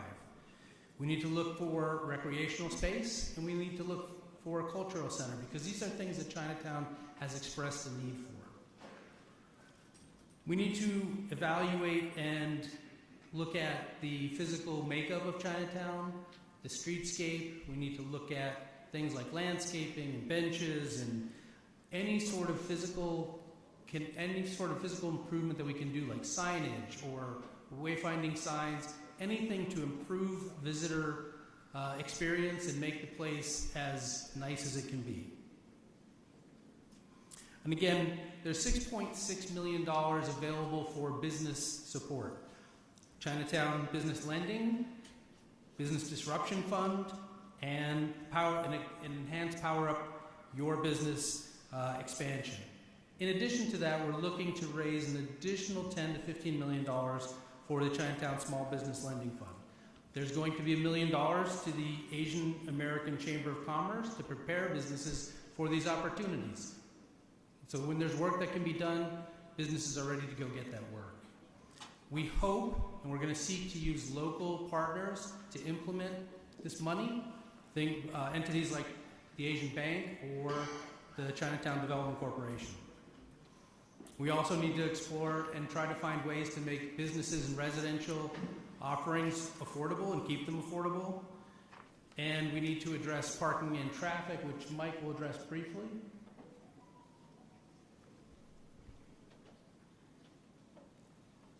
So Mayor Parker expressed very eloquently her commitment to protect neighborhoods in this process, not the least of which is Chinatown, and the protections will be very much focused on things that affect people's quality of life, especially traffic and parking. Building this arena will be the culmination of a master planning process and the implementation of that process. And with that in mind, this administration, working in partnership with PPA, will survey both on and off-street parking in the area with the idea of exploring potential for new structures and new parking opportunities. This will include, most likely, a parking validation program for Chinatown residents and small businesses, and working with the Streets Department, which has the authority to regulate parking in ways that deter parking in these neighborhoods for event goers without undermining the residents' needs and businesses' needs. And this will likely mean truncating the hours that are available for parking, so people can't just park in these neighborhoods, leave their car, go see an event, come back, and go away. That will be enforced against, and the regulations will be designed to prevent that type of thing. As part of this process, we will also be looking at the analysis to make sure that we have actionable improvements we can take for safe streets. So recognizing that not just for event goers, but for everybody in these communities, we need to make sure we're addressing the lane configurations to reduce congestion. We're looking for ways to make pedestrians safer and to make these networks more efficient. It was mentioned before, the community benefit agreement will include a direct allocation to subsidize and incentivize public transit use so that we can get towards the 40% that we know we need in order to be at or below in terms of the share of attendees who are driving by private vehicles, and that's how we're going to make this work. The idea is to steer traffic away from the neighborhoods, away from Chinatown, through wayfinding and active management to eliminate the congestion folks have been worried about. As mentioned earlier, there's going to be $3 million in the CBA for supportive of affordable housing. Construction of new, preservation of existing, and that number is not going to solve the affordability problem in Chinatown, but it's a very good start, and it's important to keep in mind that the city is working on a much bigger plan to be announced in the future that will be all-encompassing of affordable housing, and that will be there'll be pinpoint focus within that program on the vicinity of this arena. We also need to look at city parcels to see how we can implement those into solving many of the problems that I just mentioned. And we need to complete, we're very close to it, but we need to complete the audit that we're doing of all existing affordable that are maybe coming out of their compliance period, because we need to ensure that they continue and remain affordable. Regarding public safety, you've heard that there's over $4 million for public safety, including 21 new cameras, new lighting at 4 different locations, and a substation that will be occupied by not just police department, but also Sept Police and the Center City District Security, as well as Jefferson Security. And as we'll describe a little bit later, there'll be a traffic event management plan. Regarding Clean and Green, there's going to be an additional $1.25 million to make sure that taking care of business helps clean and beautify. We're going to be looking at programs that clean sidewalks, power wash, trash collection, to look for anything that needs to be enhanced. And as I said earlier, we're going to be looking to streetscapes and landscapes to make any improvements that we can to make sure that it's as inviting a place that it can be. Now, moving to the ordinances. The ordinance package, the legislative package includes 11 ordinances and resolutions. There's actually 9 ordinances, 2 resolutions, and the 2 resolutions tie directly to a specific ordinance. So there's really about 9 items that I'm going to talk through quickly. We already talked about the transaction ordinance, so I'm not going to get into the flow of real estate, but that is one of the main ordinances. And for those that are most interested in seeing what is the essence of the deal, the term sheet attached to that ordinance, which again is already posted, that's where you want to go for those details. And so we have the transaction ordinance. The one thing I'll add to is what's really important, and it's contained in there is going to be an obligation to keep the doors of this building open when there's no events going on. And there needs to be a connection from Market Street back to Filbert Street. As you saw on the map, Filbert Street is in the path of this development, but a public easement will remain through Filbert Street. So you can enter on 10th and go to 11th or vice versa, and you can also connect out to Market Street. So that network of pedestrian walkways will remain open even when there is no event in the arena. And that's really important. And the other thing that's really important, and it's spelled out in the agreement, is, and the Sixers fully understand this, but we all have to work together to make sure this happens. This space needs to be inviting, it needs to be exciting, it needs to be a place that people want to go in. Even if you're not staying, even if it's just to take a couple pictures and move on. We don't want what I've seen when I went to DC, when the event was not happening, you have locked doors, no, there's no reason to go in, nobody wants to, you don't even want to walk on the same side of the street. We want to create the opposite. We want to make this a destination of sorts, like a lot of other public spaces that we have in the city, whether it's Wanamaker's or Comcast or any places like that. And so again, to see the essence of the deal, I would look to the term sheet. That's one of the ordinances. The other ordinance is enabling PAID to be a transaction partner in this. That's the second one. There's an ordinance pertaining to a TIF, a tax incremental financing district, and an ordinance related to a NID, a neighborhood improvement district, and there's a corresponding resolution that goes with those. The mall currently has a tax incremental financing district over it, as well as a neighborhood improvement district. It was done to create the mall that we have now, and it is not contemplating an arena. And so we need to peel that back, and so we need to make that TIF and that NID shorter. That's what those 2 bills do, is they take the arena parcel out of the TIF, out of the NID. We have 2 zoning bills. One pertains to the site itself that allows for the building, if anybody has seen the image, it allows for that building to be constructed. It creates a master plan, it states what can be done in that parcel, and spells out the project that they're going to build essentially with words. There's also a bill that makes some modifications to the Market Street East Advertising District, which does not increase the allowable signs in that district, although the arena itself does have an increase in allowable signs. The Market Street East District are smaller changes around building heights and frontages, but it doesn't increase the total advertising space that each linear square foot has. There are 3 streets ordinances, 2 street strikings. mention Filbert Street. It'll no longer be on the city plan. That property will revert to the adjacent property owners. And the bridge that goes over 10th Street is currently part of the mall. That will be demolished, and a new glass structure will be put in its place that's taller than the existing structure.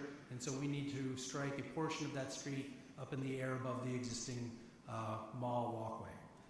And there's one other streets bill that is a encroachment ordinance that mostly allows for the security bollards that are required by the NBA and any other street furniture, whether it's wayfinding signs or a bike rack or anything that's in the right-of-way has to be improved in there. And Mike is now going to talk about additional approvals that are going to be required. So once the ordinances have gone through City Council, there's no special path in place for this development to get its permits for construction and to be completed. The path that we take involves getting your building permits, also submitting a maintenance and protection of traffic plan. We've heard a lot of people's concerns about what construction will be like. That plan will be reviewed by PennDOT. It will be reviewed by the city, and we will also work with our other partners to get input on the implementation of that plan. The expectation is that there will be no continuous long-term closures of city streets as part of that plan. There will be some submissions, of course, for closures of sidewalks, traffic lanes, and parking lane closures. We will review them, we will comment on them, and we will expect the comments to be addressed in any plan before construction begins. This will also be submitted to the Art Commission for approval, and they will expect to see a public fine arts plan, as well as the Federal Transit Administration, which will weigh in to ensure that they can approve any changes to the physical layout of Jefferson Station. In addition to this, as part of the review process, the Sixers are required to both finalize and maintain on an ongoing basis a traffic event management plan, as several other speakers have mentioned. This will incorporate feedback from all the public partners involved, foremost the city, of course, Sept as well, and PennDOT. This is a requirement of the permits that are needed for access and use of the public right-of-way. The traffic event management plan will be based on our best understanding of the information in the traffic impact study, but it will be maintained on an ongoing basis on with at least an annual update given the usage that we see at that point in time. That will include background conditions, so things like the availability of parking on-site and off-site as those evolve over time, as well as what we see with other background developments that may change traffic patterns in the area. The goal is to make sure that we can keep track of congestion, any impacts, but in particular the actual load share, which is so important to making sure that this venue is a success and that the impacts to neighbor communities is minimized. We will continuously look to adopt strategies that reduce the share of attendees below this threshold of 40% people arriving by private vehicles. We'll also be looking at how travel to and from and within this facility meets federal law with respect to the Americans with Disability Act's ADA compliance, and that we mitigate any impacts collectively of non-compliance. This is going to be a living document, but also it's going to depend heavily on the way we manage in real time. The Sixers plan will incorporate staffing, which will include overtime for the Philadelphia Police Department, and the overall management of this area will be under the jurisdiction of the Philadelphia Police on game day or during events.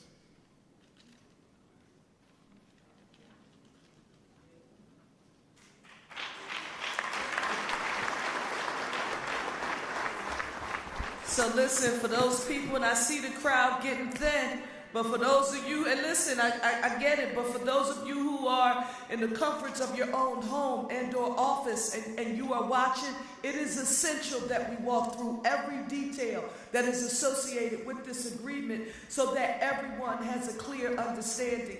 Before we go any further, JLL, I know you're coming, but is the Parker administration executives, are they amazing or what? Give them a round of applause, please. I'm telling you, I just got to say it. Tiffany Thurman, my chief of staff, and so she and Sophie handles all of our policy and strategic planning. They've been joined at the hip from the time we got started with this. I'm so grateful to both of you for everything. We got the best finance guys, Sam Rhodes and Rob Dubois. Give them a round of applause. If you all see these charts, I was meeting with somebody. You can't make this stuff up. If you look at these charts that are behind me, somebody was trying to, we're learning each other because we're new. We just started working together. They tried to bring me pages and pages. I said, wait a minute. You better find a way to bring me a SAM chart, a comparison chart. And because why? Because I didn't want anyone to be able to think that we were trying to filter any information about this current agreement and past agreements with the city. I wanted every Philadelphian to be able to digest it, and we thank you so much for that. In addition to that, Nicole Stokes, Denise Bailey, Michelle Gums, Marla Hamilton, Aisha Herring, and Lynn Newsom, you rock! All of you, thank you all so much. Jesse Lawrence and Beyond the Basketball with that develop. He's a master, right? I know, he's awesome. John Mondlak and Mike Carl, thank you. The legislative, the traffic piece. But let me tell you about my city solicitor. You can't make this up. Number one, neither one of us should be here right now. But I called her tonight. I said, Renee, you got to be there with me. We feeling the same, but let's go. I won't tell you where, because the people didn't have to invite us to come. But we did a whole lot of traveling in preparation to be prepared for these negotiations, in essence. And we saw what a whole lot of people did in a whole lot of other cities. And I remember coming back from one city in particular, and we won't name it, but because they didn't have to share. And I said, Renee, you are not going to believe what happened. We met with executives from that location, and then we met with members of the community in that area. And when they described the horror stories of what happened because their CBA was not codified into law, I got on that phone. I said, Renee, whatever we have to do, however we have to do it, we have to make sure our community benefits agreement is codified, and it has to have some enforcement team, and our city solicitor did it. Andrew, where are you?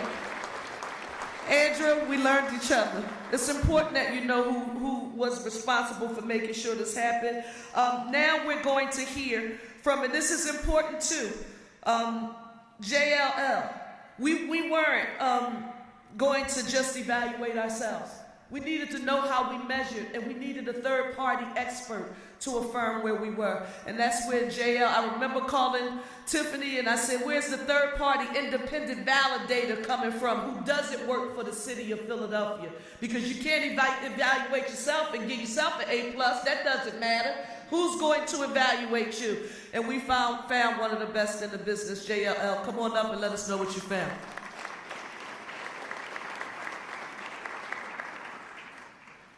Thanks, Mayor. Just want to say a couple of things. Aaron Tucker and I are here, both from JLL, and we'll talk a little bit about our findings. But let me start with sort of the landscape of what we did. We looked at 19 specific agreements that tied to large projects, large sports-related projects. And within the 19, if you look at the last 10 years of basketball-related projects, we looked at all of them.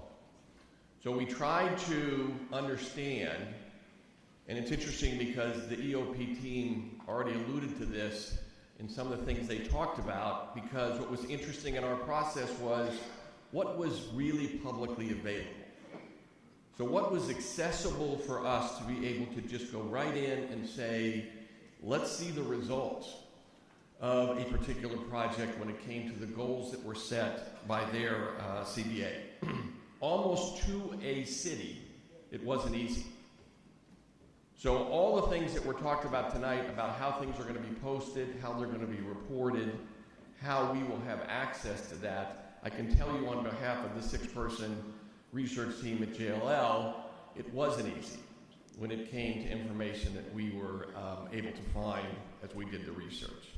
What we were able to, through the 19 projects that we reviewed, we were able to find 64 specific initiatives that were being, if you will, committed to in respective CBAs.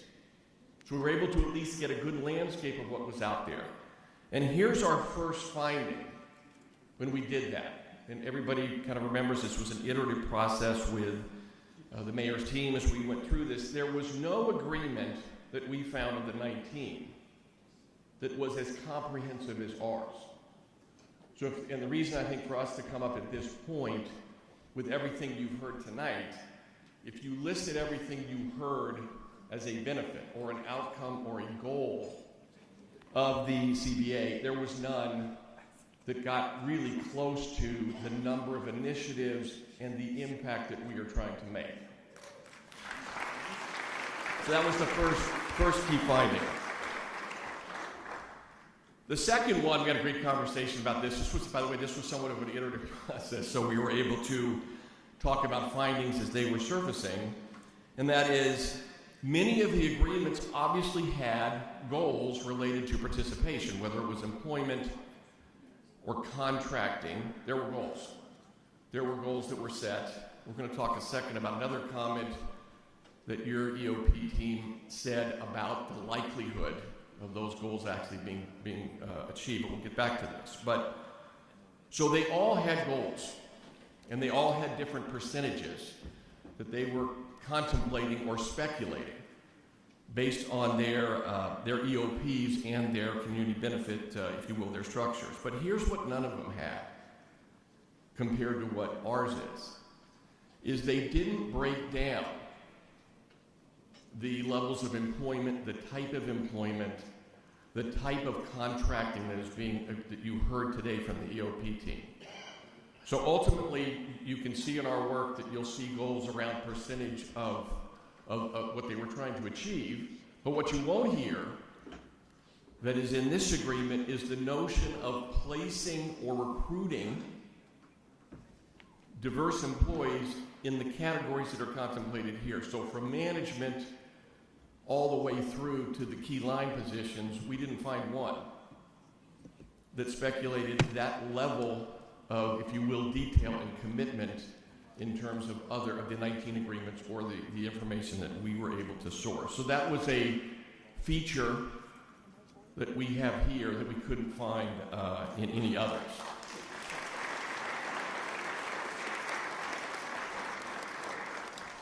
The other piece that was mentioned tonight we looked at carefully because as our team really got deeply into this, we realized that it wasn't just about the numbers or it wasn't just about the initiatives, it was about the structure.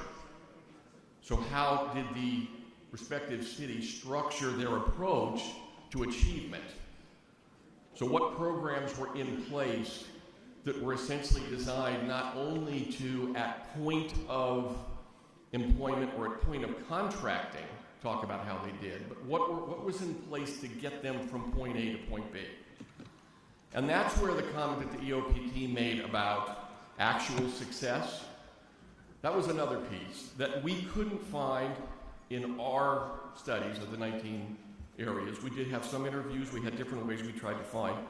We couldn't find anything that was structured to the level that we are here in terms of how we're going to prepare both workforce and contractors and others to not only be part of an RFP process, but be ready to participate in those processes. We didn't find any that compared to what we were talking about here. Here's a case in point, and I think the mayor said we're not supposed to talk about other cities, so I won't name the city. Okay. But it's a great city, and there's wonderful people. And this just came out recently. And this is data that related to a project that is 5 years old. So it took that long, probably through some sort of community action, to find out that this great city wasn't able to achieve their local participation in terms of employment at their particular professional sports facility. 5 years later, right? We're going to know almost on a monthly basis, how we're doing. we couldn't find in our research any ability to get the type of data that would have shown how we were doing in any other city. So again, back to reporting and back to structure, and we looked, just so you know, so this was an objective research-based approach, so we really tried to find these type of things. We couldn't find anything that we thought was, was comparative to what is being proposed here. The other piece I want to stress again here is this issue of creating pathways. So we tried to find programmatic approaches to pathways, because one of the things that we do as a firm is we are involved in this type of work in terms of contracting and development. So we said, because we've seen ourselves situations where a employer will say, well, we did everything we could do, right? So we posted, we made sure everybody knew, and we just didn't get the response. So therefore, we did our part.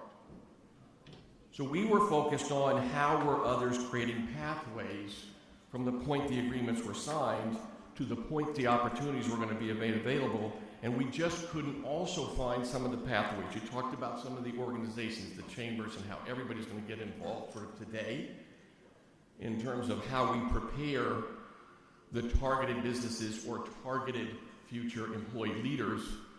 We just couldn't find anything that substantially compared to what has been proposed today. So this creating the pathway piece we also thought was superior when it came to what we found with the other 19 that we studied.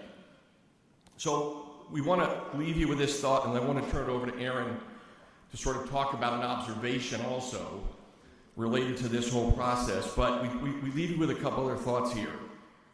Again, of the 19 cities, we did not see any where there was this delineation that we talked about earlier, about not just sort of broad-based, some way to sort of characterize construction. Those of you that have been around development, you've seen situations where somehow we find sort of laborers or subcontractors that somehow miraculously we try to use that as the way we've met targets. Nothing that was specific to the types of trades and the types of things we're talking about here. And I just want to reiterate one more time, we didn't see anything, and we actually think, and we can say this now that the process is over, that this notion of trying to recruit employees and future leaders the way we're talking about it in the categories that are contemplated here, second to none.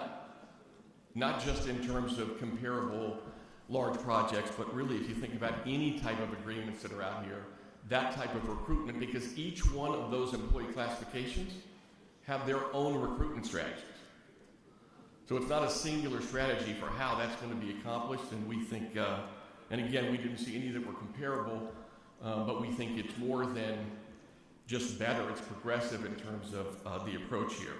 So one of the fun things about a project like this is you get to bring minds that get to join the JLL team, and one of those minds is Dr. Erin Tucker. She's an associate professor at the Hospitality Tourism Management Program at the University of Maryland, and I'm going to turn it over to Erin. She really wants to sort of think about all of this and talk about sort of final thoughts here. We also were honored to have Dr.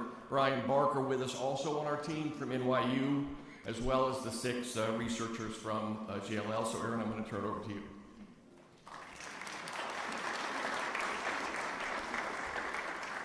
Thank you so much, Dan.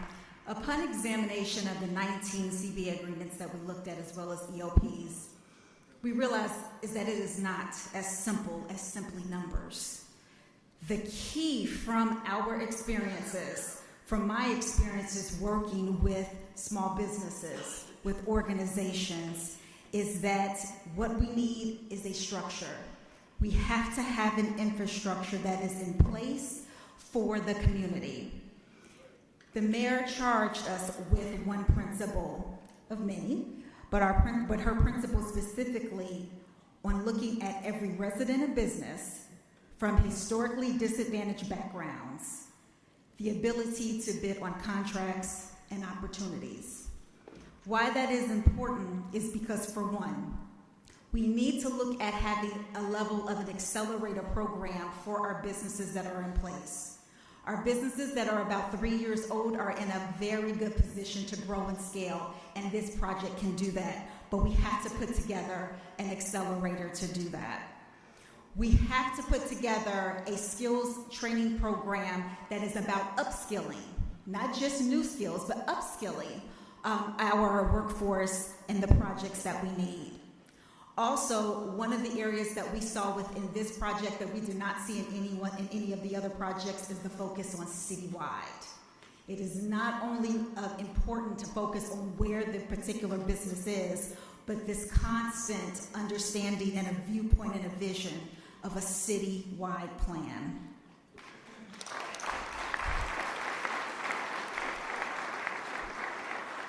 Therefore, we need to charge ourselves. We need to look at ourselves to incorporate what is called an ecosystem approach. We need to look at recommendations that incorporate our local communities. Once again, our education systems bringing together a skill sets, various skill sets.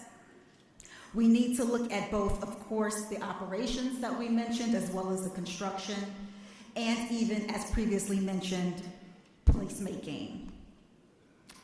The Parker administration set the charge, did the work, and brought in knowledge and research.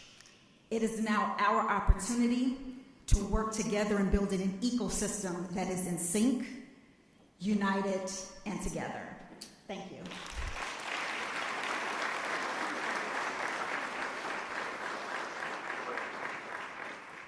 So Philadelphia, full confession, when we asked JLL to help us and we finally realized we would be working with them, when you say, at first you say, well, how do we measure up? How do we compare to other people?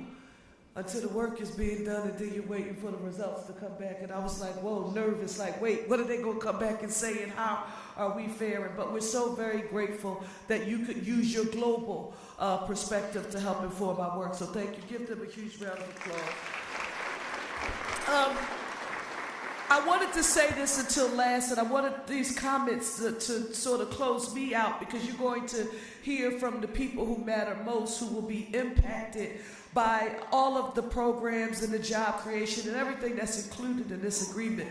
I want to say this to you because I've heard a lot of the noise surrounding this agreement. I want to be very clear. We wouldn't be where we are right now had the Philadelphia 76ers not said that Philadelphia is our home and this is where we want to be. Give our Sixers a round of applause.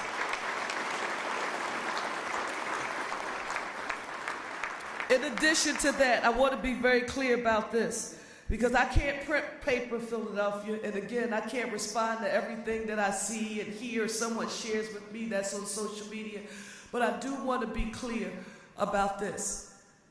We would not be where we are right now had we not had a willing partner. The Philadelphia 76ers came to the table. You know your mayor by now. And listen, it is a business, but they did not have to be here. And they chose to work with us to remain here, so that's not lost on me. But this is what's also very important. Anyone who has any challenges with what is contained in this agreement, you no longer have the Philadelphia 76ers as the villain here. I am Cherelle Parker. I am the 100th mayor of the city of Philadelphia. I am proud and take full responsibility for what is included in this agreement, and I look forward to the legislative process and how it moves forward. I don't want you to think that I'm running or shirking away from anything that's in this agreement. I support it 1,001%. And I want to say this to our first speaker who's about to come. I met him a couple of years ago. I think, was it COVID, and we were just coming out of COVID, Pastor Mason. He's going to be one of our first stakeholders we hear from the black clergy. Give Pastor Mason a huge round of applause as he comes forward.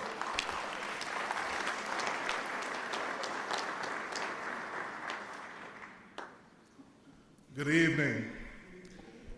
I know we've been here a minute, but I'd be remiss if I did not take a moment to say that I want to celebrate our dynamic mayor of the city of Philadelphia, Mayor Cherelle Parker. Now, if I was at my church, I'd say y'all can do better than that. Let's celebrate Mayor Parker for the work that she has done.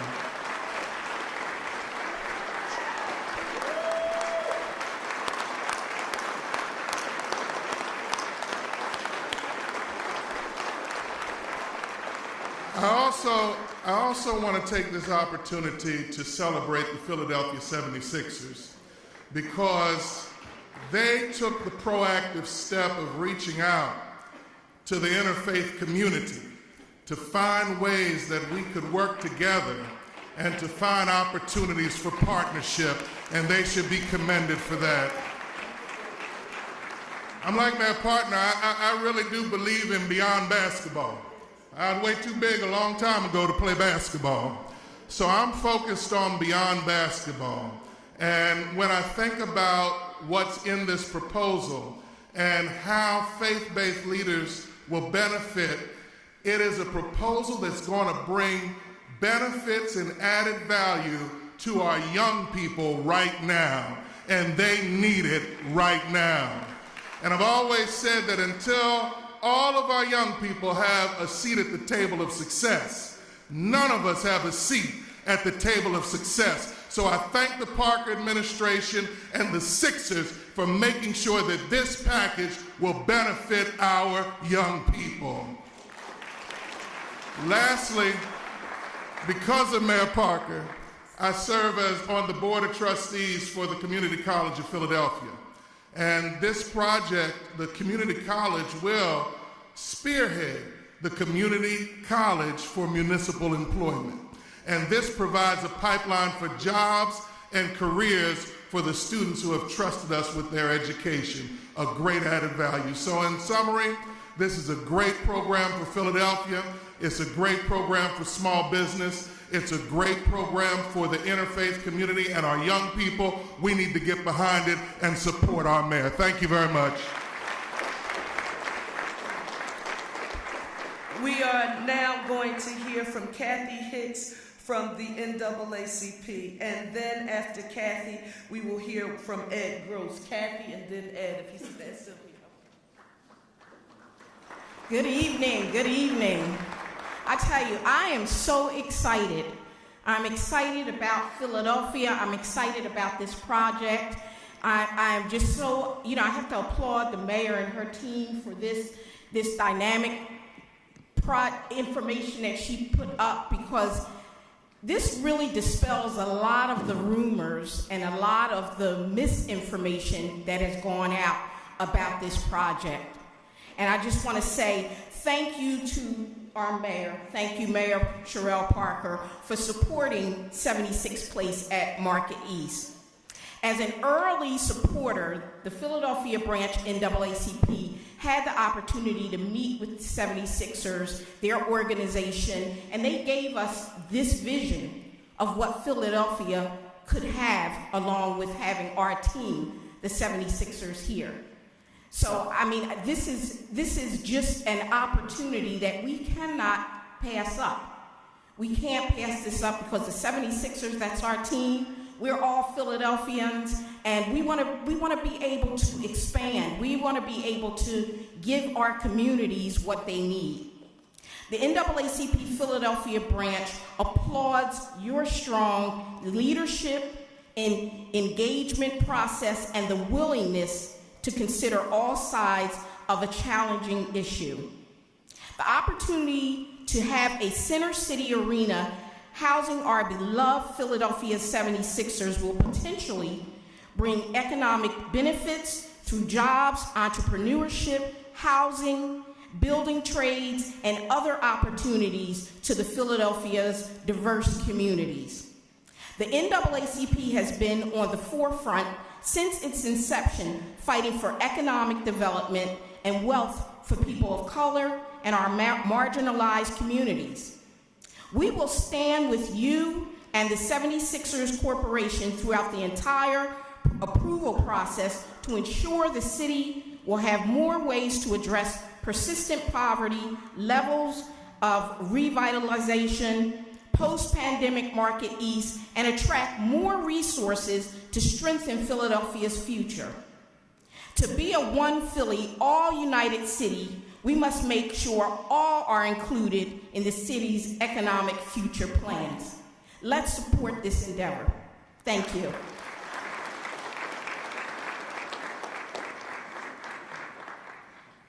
All right, I know we've been here a while, so I'll be quick. My name is Ed Gross. I'm the Executive Director of the Greater Philadelphia Hotel Association. My association represents virtually every hotel in Center City, and I'm very proud of the fact that 80% of all of our team members in our hotels are Philadelphia residents, which means my industry looks like Philadelphia. So yes. This arena is just yet another asset to the hospitality community that will create jobs, will fill our hotels, and provide opportunities for many Philadelphians who are struggling to make a living. Our industry is a great opportunity for folks who may not have gone to college but want to make a good living. Our average wage, when you take the convention hotels, it's about $50,000 with full benefits. And there will be 14,700 hotel rooms with a short walking distance to this arena. So we are very much looking forward to this arena and what it will do for our city, what it will do for the economic impact, and what it will also do for the entire region. Thank you. Now we're going to hear from Daisy Cruz, and they're going to come in this order. Daisy Cruz from SEIU, and Butch Bennett from the Building Trades, and Lynette Sutton from Girl Concrete, in that order. Good evening. I know it's been a long night, so and just like the mayor said, and thank you so much, Mayor, for always including us, because this is everything that I was seeing here today, even though we've been been hearing about it, seeing things, we've been at meetings and stuff like that. Some of the buildings that we're actually talking about here, 400 Market, Wells Fargo, 399 Market, the Bourse Building, that's where our members work at every single day and are being impacted by the changing here, that's happening here in Center City. So just like the mayor said, my name is Daisy Cruz. I am born and raised here in Philadelphia. I am also the district leader of SEIU 32BJ, which includes the city of Philadelphia. We have over 20,000 members here in Pennsylvania, and about 10,000 of them here work close to Center City. Those who are union cleaners, security officers, and building engineers who are going to go to work every single day here in Center City. Our members are the ones who clean these skyscrapers, make sure that these buildings are running every single day, and making sure that that when you're walking inside these buildings, you're protected because our officers are the ones protecting those buildings. But we and our members have fought almost every big landlord and corporations in Center Cities, from South Street to Spring Garden, from 30th Street to Penn's Landing. We fought to turn these jobs from minimum wage jobs to service sector jobs and to make them good union jobs, and we've won to do that. Our members are from Philly. They're from North Philly, South Philly, West Philly, Northeast Philly. We are from here. 32BJ's mission is to secure jobs with livable wages and strong benefits and to protect workers' rights, and 32BJ, of course, supports building this amazing arena. Our members are watching all Market Street, East Side, all of Center City lose businesses, lose tenants and jobs that they fought hard to win, to make them good jobs. These jobs will be paying livable wages, health insurance, and an opportunity to have a secure retirement. A project of this magnitude will be a powerful job creator that the working class of the city of Philadelphia desperately needs. Most of our members in Philadelphia are people of color, black and brown, born and raised in Philly. They live in working class and working poor neighborhoods. The livelihood of many of our members depend on the economic health of Center City. We have to rebuild Center City in a way that creates as many working class jobs as possible. So we believe that the Sixers Place Arena will do that for us. Thank you.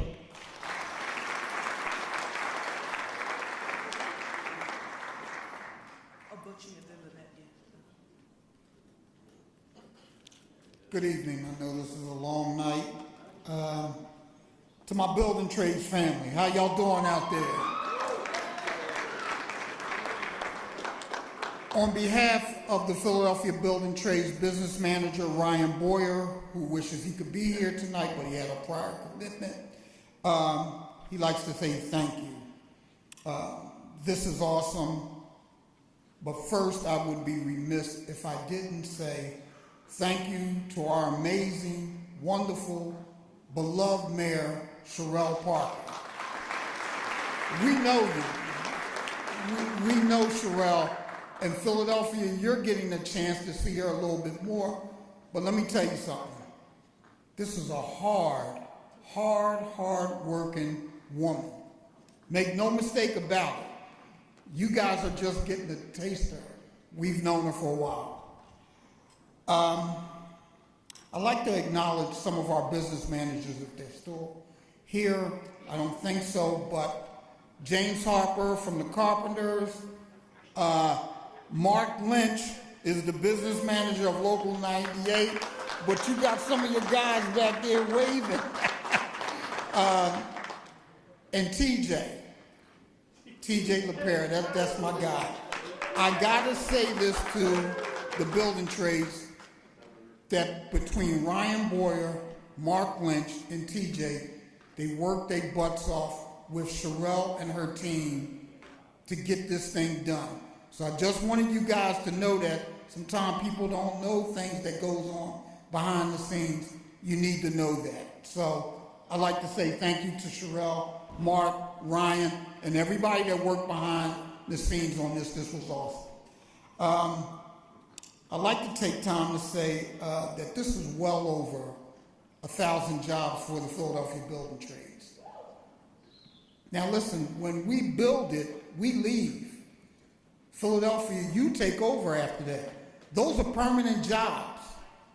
Those are permanent jobs. So again, let's thank our mayor for doing this. Mayor, we're going to make you look good. We promise. Thank you again.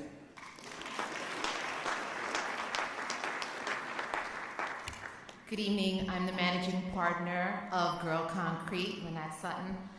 Girl Concrete is a union concrete contractor that specializes in foundations, slabs, concrete walls, and sidewalks.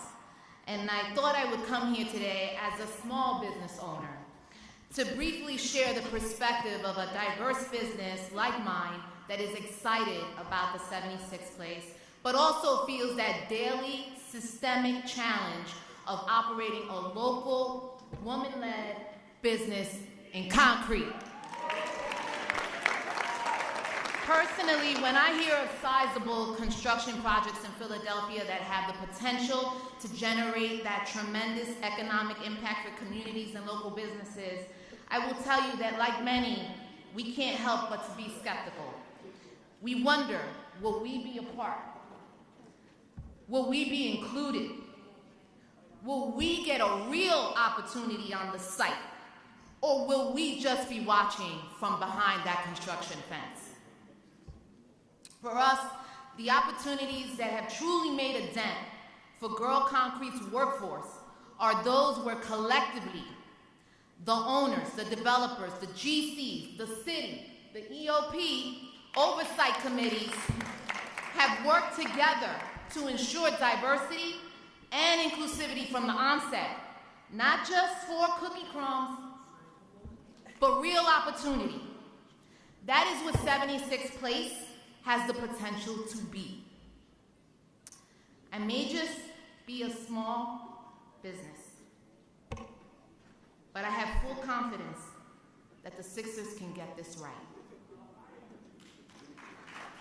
Let me get a little concrete here. Let me tell you why. I have a history with the team that predates this project, and I know their commitment to the city and to diverse businesses like mine are real.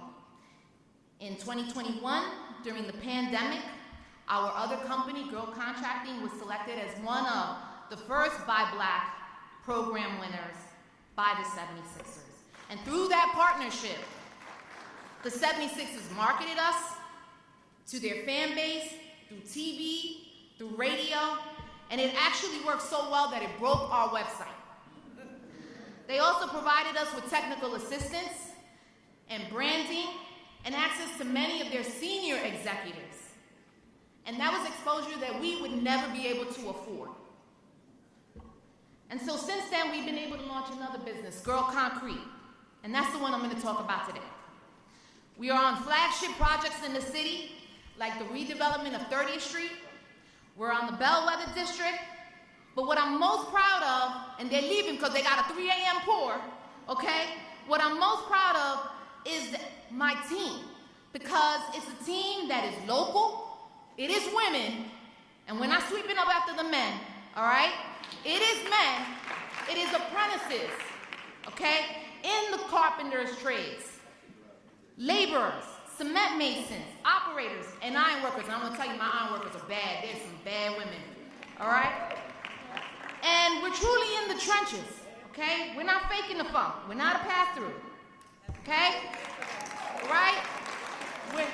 These are people making an honest wage, inspiring little ones, future generations, and we're doing the work. And the challenge is getting opportunities that consistently keep a small business like mine and our team working, despite the fact that this girl is ready, willing, and able. Okay? So, it's not easy being a woman in concrete, let alone a woman of color. But the partnership and the relationships that we have been able to build with David Gold, with the 76ers, with Mayor Parker, and others like Mosaic, Perryman Construction, Global Synergies, and the African American Chamber of Commerce, those are the ones that have supported us in this journey and have helped us to break barriers. And so in closing, I know I'm over my 2 minutes, I'm sorry, okay, but I'm the only small business that's represented here, so here we go. So in closing, that is why I'm excited. I'm really excited about the 76th place, because from the top all the way down, there is a path, not a will, not a desire, but a concrete path to move female and diverse businesses forward here and to drive that economic impact so we can all feel it, okay, and touch it. And it comes from a group of folks that walk the walk and talk the talk. I believe in this team, in Mayor Parker's team. I have seen their work and commitment firsthand, far before there was even a 76th place that we were talking about. And I look forward to working with them to literally make 76 a concrete reality. The women cleaning up after the men. How about that? Lynette, we were intentional about asking you to speak because next you're going to hear from Mark Lynch from IBEW and then James Hocker from the Carpenters. And you heard me mention Rosie's Girls earlier, but with the Carpenters, they also have the Sisters in the Brotherhood, which supports female members by providing assistance in obtaining craft training and leadership skills and being advocates for women's issues and by mentoring new members and even potential members who will get an opportunity to be trained to work on this project. Give it up for Mark Lynch.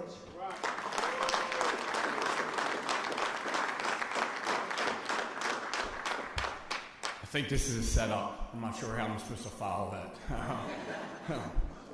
I'll say this. I don't think there's anyone, men or women, in this room that have a question where I stood from day one on this project or where the Philadelphia Building Trades stood. We made it known from 80-foot billboards at 22nd Market to taking the risk. Because it's not about one project. It's about investment in an area of the city that needs it. And everybody in this room can agree on that. It's about putting thousands of Philadelphia Building Trades members to work. Like Butchie said, it's about that project finishing up and men and women going back to work every day and raising a family and having health care and a retirement. That's what it's about. And for years, nobody in the city had the vision to do it. But you know who did? Our mayor. Mayor Parker.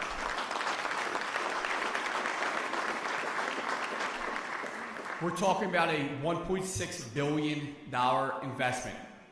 $1.6 billion. You know what happens when we do something like that? There's another $4 to $6 billion coming. That's what it's about, the future of the city. It's not about my job. It's about your grandkids, your kids' job, your daughter's job. At Local 98, I'm proud to say that we started the Rose Girls program that our mayor was talking about under my watch within 6 months of me taking over. I am proud of that. She is an absolute star.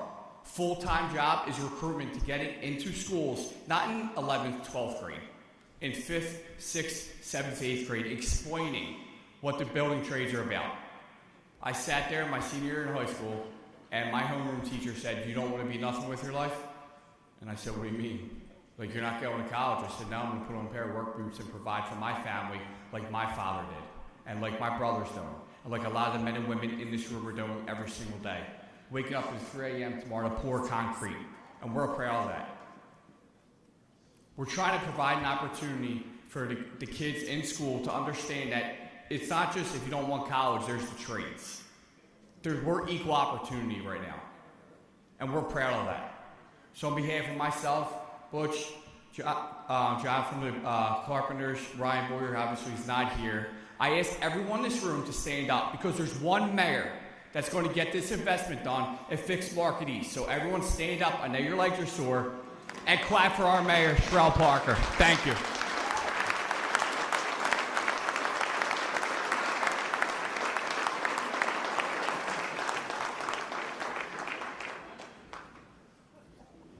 So they're basically making it impossible for me, right? At this point, right? So I would just like to say, my name is James Hocker. I'm a regional manager with the Eastern Atlantic States Regional Council of Carpenters. So we represent about 43,000 carpenters across 6 states in the District of Columbia. Out of those 43,000, I would say about 10,000 work in this region. So without projects like this, which are historic, without the hard work of our mayor, without the commitment from the Philadelphia 76ers to actually say, listen, we're going to build something, but we're going to build something historic, and we're going to make a commitment to the community to actually provide good paying jobs that are going to be sustainable and actually create generational wealth that is going to change what the mayor wants to change. We are not the poorest city in the country. Statistically, yes, but not how we operate internally. We're in this together, we're going to fight together, and we're going to accomplish great things. To reiterate what Mark Lynch said, the mayor's got a vision, and we're going to do it together. And listen, let's keep the fight going. Let's put people to work. Let's make some money. And let's do our thing. So with that, I just want to, I still got about a minute left here. So I just want to say, and I don't want to keep anyone, but I just want to reiterate some key points that the mayor had brought up when she made her opening remarks. That first and foremost, this agreement keeps our hometown 76ers playing in Philadelphia for at least another 30 years. It's a win for basketball fans, and it's a win for the city, solidifying a long-term commitment to the city of Philadelphia. What's even more remarkable is that the Sixers are financing this estimated $1.3 billion project with no city funds. This approach is unprecedented in a world of local sports facilities and highlights their commitment to our city's growth without relying on taxpayer dollars. The benefit of this project extends further beyond the arena. 76th Place will create over 1,000 construction and operational jobs. Let's remember that, operational jobs. Exactly what Butch Bennett said. When we're gone, they're still making money and we're still working. Providing opportunities for individuals across the region through comprehensive economic opportunity plan, ensuring these jobs and contracts go to people and businesses that reflect the diversity of our community. Everyone